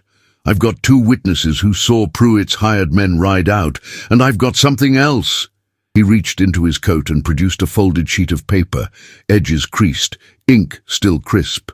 Eliza Morland, Hargrove said. This is a receipt from Pruitt's office. It lists payments made to outside parties for services of persuasion. It doesn't name you, but it names Mason, and it names 2 men I can arrest the moment I lay hands on them. Eliza's breath trembled. How did you get it? Mason's voice came out thin. I took it. When I went to get my money, his clerk left the drawer open. I didn't plan it. He looked at Eliza, shame bright in his eyes. I've got a sister. If someone spoke about her the way folks spoke about you, I'd kill them, and I realized what I'd helped do. Caleb's expression didn't soften, but his voice lowered. You're not absolved because you feel guilty. I know, Mason whispered, but I'm done being his dog. Hargrove exhaled, as if holding himself together with sheer will. Pruitt's expecting to walk into town today and keep doing what he's been doing. He won't if you come. Caleb's gaze flicked to Eliza. The look he gave her was not command. It was question. It was that rarest kind of respect, asking her to choose. Eliza stood slowly, her knees unsteady but her spine straight. We'll go, she said, voice firm. Not because he wants us to, because I'm finished hiding. Caleb's eyes held hers. Eliza, she reached down and took his hand. You told me I owed you nothing, she murmured. I believed you. Now believe me when I say I'm not going for you. I'm going for myself. Something in Caleb's face shifted. Pain, pride, tenderness, all bound together. He squeezed her hand once, as if sealing her decision with his own. The ride into town was slower than usual. Caleb insisted on staying mounted, his posture upright but careful, pain hidden behind discipline. Eliza rode beside him, her cloak drawn close against the cold, her chin lifted. She could feel the town before she saw it, the invisible pressure of a place that had once tried to crush her. When they entered Dodge City, heads turned. People paused in the street. A woman carrying a basket stopped mid-step. 2 men outside the saloon went quiet as if a hymn had begun. Eliza felt their eyes, but she did not flinch. Caleb's presence beside her was steady, not possessive. He did not ride ahead. He matched her pace, as though their names were written side by side in the dust. They reached the courthouse steps. Sheriff Hargrove climbed first, his shoulders squared. Ezra stayed back near the hitching post, watchful. Mason lingered at the edge like a man waiting for punishment. Inside, the room filled quickly, the bench seats crowded with faces hungry for drama. Silas Pruitt stood near the front, immaculate in dark wool and fine gloves, his smile sharp enough to draw blood. Mrs. Lenora Vance sat among the women, her mouth set, her eyes bright with judgment. Pruitt's gaze swept over Eliza like a hand meant to claim. Miss Morland, he said smoothly, still playing at independence, I see. Eliza stepped forward before Caleb could speak. Her voice did not rise, it did not tremble. It carried because truth has its own weight. You don't get to address me as if you know me, she said. You know my debt. You know my fear. You've never known my character. A murmur spread like a breeze through dry grass. Pruitt's smile tightened. And yet here you are, under Mr. Rowan's roof, using his name like a shield. Eliza's heart hammered, but she held her ground. I'm not using his name. I'm standing beside the man who never tried to own me." Pruitt laughed softly. "He bought you in the square." The words were a knife he had sharpened for weeks. The room tensed, waiting for her to bleed. Eliza's gaze locked on his. "No," she said, clear as winter air. "He bought my debt. There is a difference. The difference is the entire reason you hate him." Pruitt's expression flickered. Sheriff Hargrove stepped forward.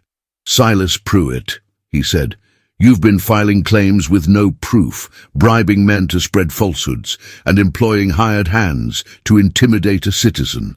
I have sworn statements, witnesses, and receipts from your own office." The courtroom erupted in whispers. Pruitt's smile grew brittle. "That's absurd." Hargrove held up the folded paper. "Is it? Mason Carter, step forward." Mason's shoulders hunched as he moved into view, eyes down. His voice shook, but it did not break. "He paid me," he said. "Paid me to call her what she ain't. Paid me to make folks believe she belongs to him." A gasp rose from the benches. Mrs. Vance's hand flew to her chest, either in shock or in offense at the ugliness being named aloud. Pruitt's face hardened. "You traitorous fool." Eliza's voice cut through the room. "That's the only truth you've spoken today." Pruitt turned on her, eyes gleaming. "Do you think a town forgets what it saw? Do you think men don't know what kind of woman you are?" Eliza's breath trembled once, then steadied. She looked past him, at the faces, the shopkeeper, the mother with tired eyes, the young girl peeking from behind her father's shoulder, the women who had looked away because looking was easier than acting. "You want to know what kind of woman I am?" Eliza asked, her voice soft but carrying. "I'm the kind who paid her father's debts until a wealthy man decided my dignity offended him. I'm the kind who stood in a square while laughter tried to strip me bare. And I'm the kind who refuses to be defined by what you tried to do to me." The room was silent now, the kind of silence that comes when a truth is finally too big to ignore. Eliza turned slightly, her gaze finding Caleb. For a heartbeat the courtroom disappeared. There was only him, his steady eyes, his restrained tenderness, his quiet devotion that had never demanded payment. Caleb stood slowly, pain held behind his posture. He did not glare at the crowd. He did not perform. His voice was low, even, and devastating in its restraint. "I made a mistake in the square," he said. "I chose words that sounded like ownership because I knew the only language that crowd respected was money." His gaze moved to Eliza, and something in his face softened into reverence. "But I never claimed her. Not once. I offered her safety. I offered her work. I offered her freedom. I would have let her leave the day she arrived. I still would." Eliza's throat tightened, her eyes stinging, not because he had spoken of freedom, because he had spoken of it like love. Sheriff Hargrove's voice broke the hush.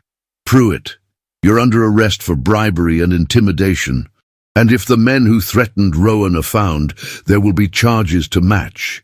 Pruitt took a step back, as if the floor had shifted beneath him.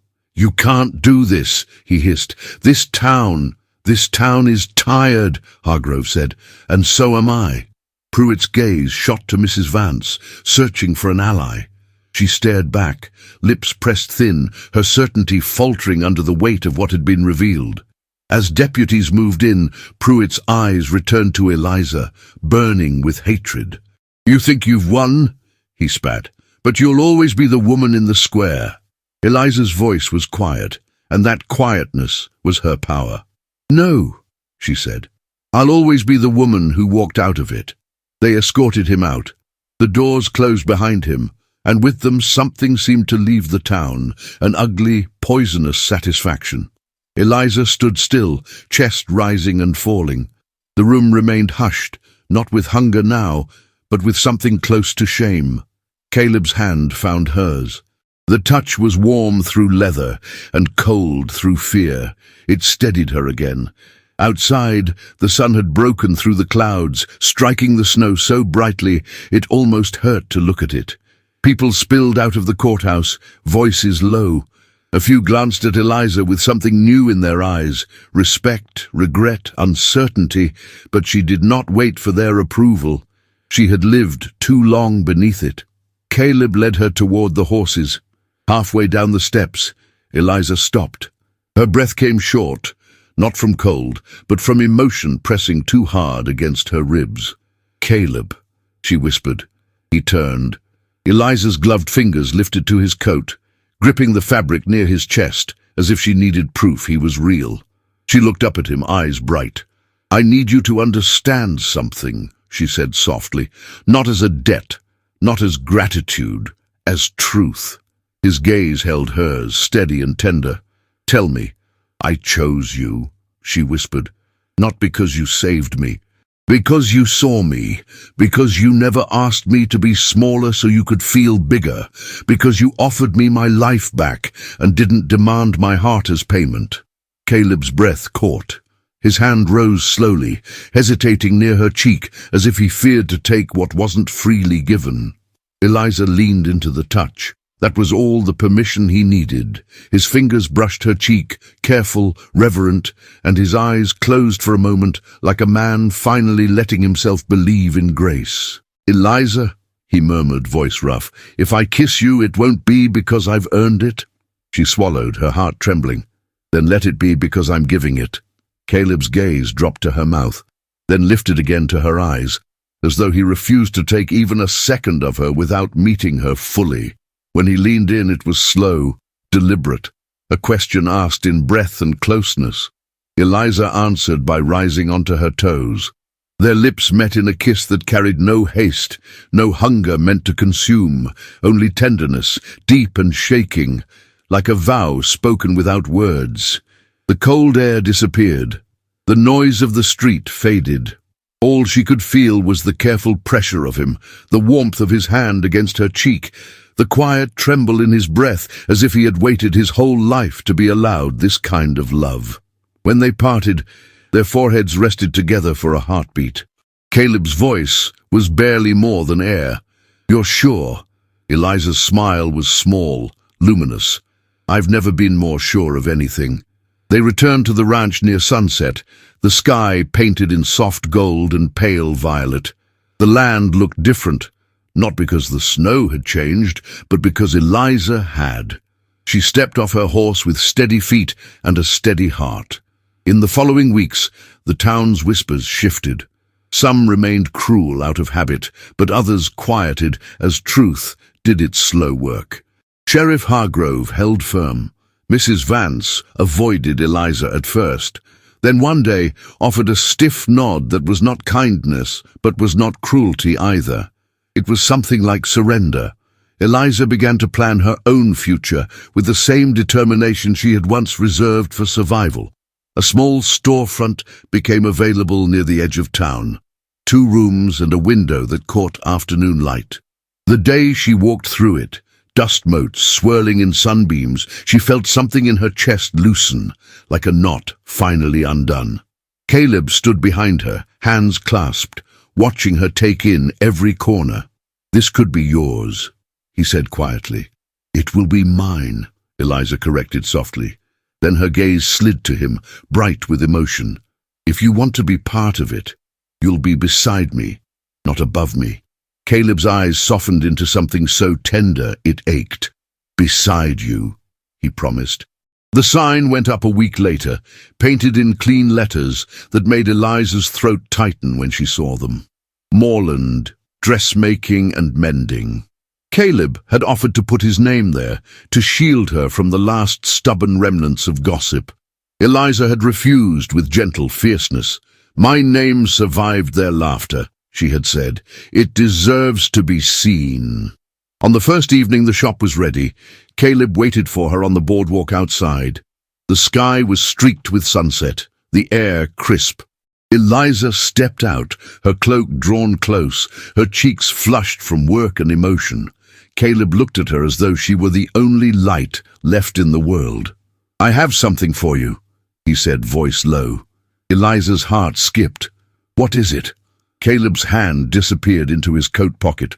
When he pulled it out, he held a simple ring, plain gold, no stones, honest as the land around them. Eliza's breath caught. Caleb swallowed, his composure fraying in the most human way. "I don't know how to ask this, like a man who deserves it," he said, "but I'm done pretending I don't want what I want. I want mornings that begin with you. I want a home that holds your laughter. I want a life where I don't have to be alone to be good." Tears shimmered in Eliza's eyes. "Caleb." He took her hand, his thumb brushing over her knuckles, a touch so gentle it felt like a prayer. "Marry me," he whispered. "Not because you need protection, because I need the honor of being chosen by you." Eliza's lips trembled into a smile. She didn't answer immediately. Instead, she lifted his hand and pressed a kiss to his knuckles, soft, steady, certain. "Yes," she whispered. "Yes, because I choose you. Every day." Caleb's breath broke, and for the first time Eliza saw him fully undone, not by shame, not by anger, but by joy.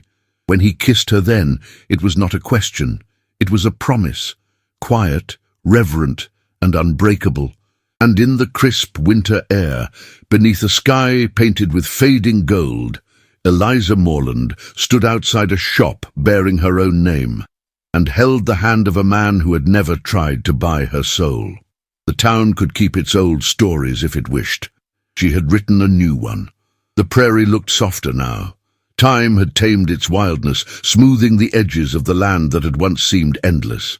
Where the old fence lines had stood weathered and grey, new posts gleamed pale against the snow.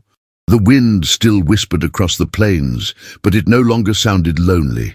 It sounded like life continuing, steady and sure. Eliza Morland stood in the doorway of her home, her hands wrapped around a steaming mug. She watched two children race through the snow, their laughter bright and clear as the morning light. The girl, 7, wore her mother's dark hair and her father's stubborn jaw. The boy, 5, had eyes the color of storm clouds, Caleb's eyes, and a tendency to ask questions until his mother laughed herself breathless. Caleb was mending a gate not far from them, his movements slower now but still strong. His hair had gone grey at the temples, though the lines on his face were born of sun and smiles more than struggle. When he looked up and saw her watching him, he lifted his hand in an easy salute, that familiar half-smile tugging at his mouth. It had been 8 years since that winter when the world seemed determined to break them both. 8 years since the courthouse and the storm, since the day they chose one another freely, without bargain or pity. In those years, life had not been gentle, but it had been good. The Morland dressmaking and mending shop still stood on Main Street, its sign now faded by seasons but polished each spring by Eliza's own hands. Women from neighboring towns came to her for her work, dresses fitted with care, hems stitched with quiet grace. She had trained 2 young girls from the orphanage to sew, both of whom now had apprentices of their own. In the back of the shop hung a framed letter from the town council, thanking her for advancing the industry of women's work in Ford County. She smiled every time she saw it, not for the recognition, but for what it meant. The laughter in the square had been replaced by respect. The town had changed too. Dodge City no longer belonged to men like Silas Pruitt. His name was spoken rarely now and never kindly. He had died 2 winters after his arrest, alone, ruined by the greed he had once worshipped. Some said he went mad before the end. Eliza never asked. There were things best left to God and the wind. Mrs. Vance still ran the church guild, though her tone had softened. Once Eliza might have thought her incapable of kindness, but years have a way of humbling even the proud. Last spring, she had come into the shop with trembling hands, asking for a mourning dress after her husband's passing. Eliza had made it without charge. When Mrs. Vance thanked her with tears in her eyes, Eliza simply said, "We all carry things we wish we hadn't." It was the closest either woman would ever come to forgiveness. Sheriff Hargrove retired the following year, his health worn down by decades of keeping peace where peace was reluctant to stay. Ezra Malloy had taken over as sheriff, his patience as steady as the plains themselves. He visited often, bringing wildflower honey for the children and laughter for their parents. Caleb's ranch had grown, though he had never sought to make it vast. "Enough," he liked to say. Is wealth enough? He had built the house larger, not grand, but warm, a place where people came for supper and stayed for stories. The kitchen smelled of cinnamon and wood smoke more often than not, and the walls held the sound of music on winter nights when neighbors gathered to escape the cold. Eliza sometimes caught herself marveling at how life could transform pain into peace. There were days she still woke before dawn, heart pounding from a dream of laughter that wasn't kind. But when she turned, Caleb was there, breathing slow and steady beside her, and the fear faded into the quiet rhythm of their shared life. That morning, as she stood by the doorway, the children came running toward her. Abigail with her woolen cloak flying behind her, Samuel chasing close behind. "Mama!" Abigail cried, cheeks flushed pink. "Papa says the snow's perfect for sledding." Eliza smiled, her heart warming at the sight. "Then what are you waiting for?" Abigail's eyes sparkled. "You!" Before Eliza could answer, Caleb called out from the gate, "She's right, you know." Eliza turned, her laughter catching on the cold air. "You're not mending that gate very quickly, Mr. Rowan."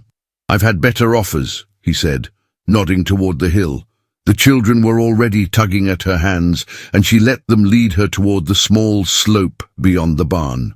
The sled was old but sturdy, polished by years of winter mornings, just like this one. Caleb joined them, his boots crunching through the snow, his smile as warm as the firelight she'd first seen him by. When they reached the top, Eliza glanced back toward the house. Smoke curled from the chimney, rising into the pale blue sky. She thought of all it had witnessed, the arguments, the laughter, the nights of silence when only trust kept them from falling apart. It stood there, solid and gentle, the keeper of a life they had built from nothing but courage and love. "Ready?" Caleb asked.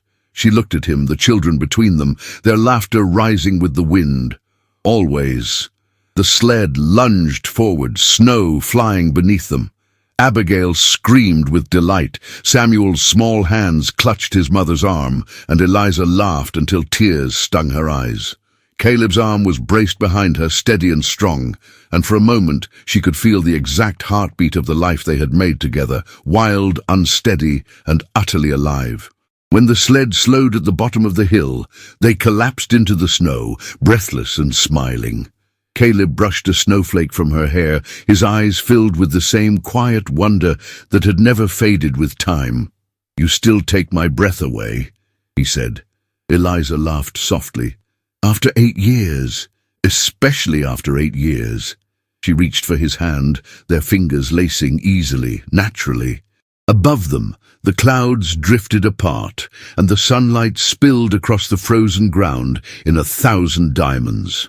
That night, when the children were asleep, Eliza stood by the window, watching the stars blink above the quiet land. Caleb came to her side, slipping an arm around her waist. "Do you ever miss the city?" he asked. Eliza smiled faintly. "No, the city never gave me peace. It gave me noise and shadows, and the lie that survival was the same as living." "And this?" he asked softly. She leaned her head against his shoulder. "This is living, every breath of it." They stood in silence for a while, the firelight flickering across the room. Outside, the snow fell again, gentle and forgiving. Tomorrow would bring work and laughter and the small struggles that made up an ordinary life. But tonight was theirs. Caleb pressed a kiss to her temple. "Do you remember what you said the day I rode into that storm?" Eliza smiled, eyes distant. "That you'd come back before dark." He chuckled softly. "I think I finally did." Eliza turned in his arms, her gaze tender, unguarded. "And you found me waiting." They kissed, slow and familiar, a promise renewed not through words but through years of keeping them. Beyond the window, the prairie stretched wide and endless, but for Eliza and Caleb, the world had grown smaller, sweeter, a circle of love, work, laughter, and children's voices echoing through winter air. And as the fire burned low, Eliza thought of that girl who had once trembled in a town square, and of the woman she had become. She had not been bought, nor broken, nor silenced. She had been loved into freedom. The snow kept falling, quiet and unhurried, covering the world in a soft, forgiving white, and in that house on the hill, love endured, weathered, humble, unbuyable. Every story leaves something behind, a trace of the lives we've witnessed, a spark of courage borrowed from hearts that refuse to break. Eliza and Caleb's journey reminds us that love isn't about rescue or possession. It's about recognition. It's about finding someone who looks at your scars and still sees your worth.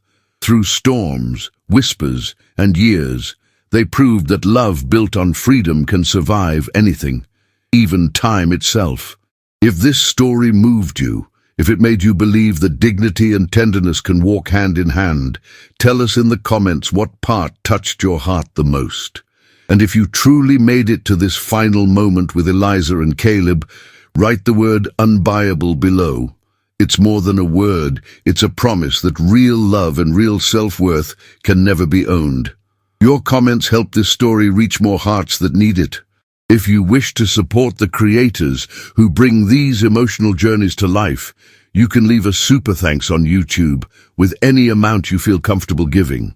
Every small gesture helps us continue crafting the romantic, historical tales you love so deeply. And if you can't support that way, your kindness can still echo. Simply share this story with someone who believes, like Eliza did, that love is stronger than shame and that redemption is always worth the fight. Thank you for being here, for feeling every heartbeat with us. Don't forget to watch the other stories linked in the cards. They carry the same warmth, passion, and hope that filled this one. Until next time, remember, what is truly yours can never be bought. It can only be chosen.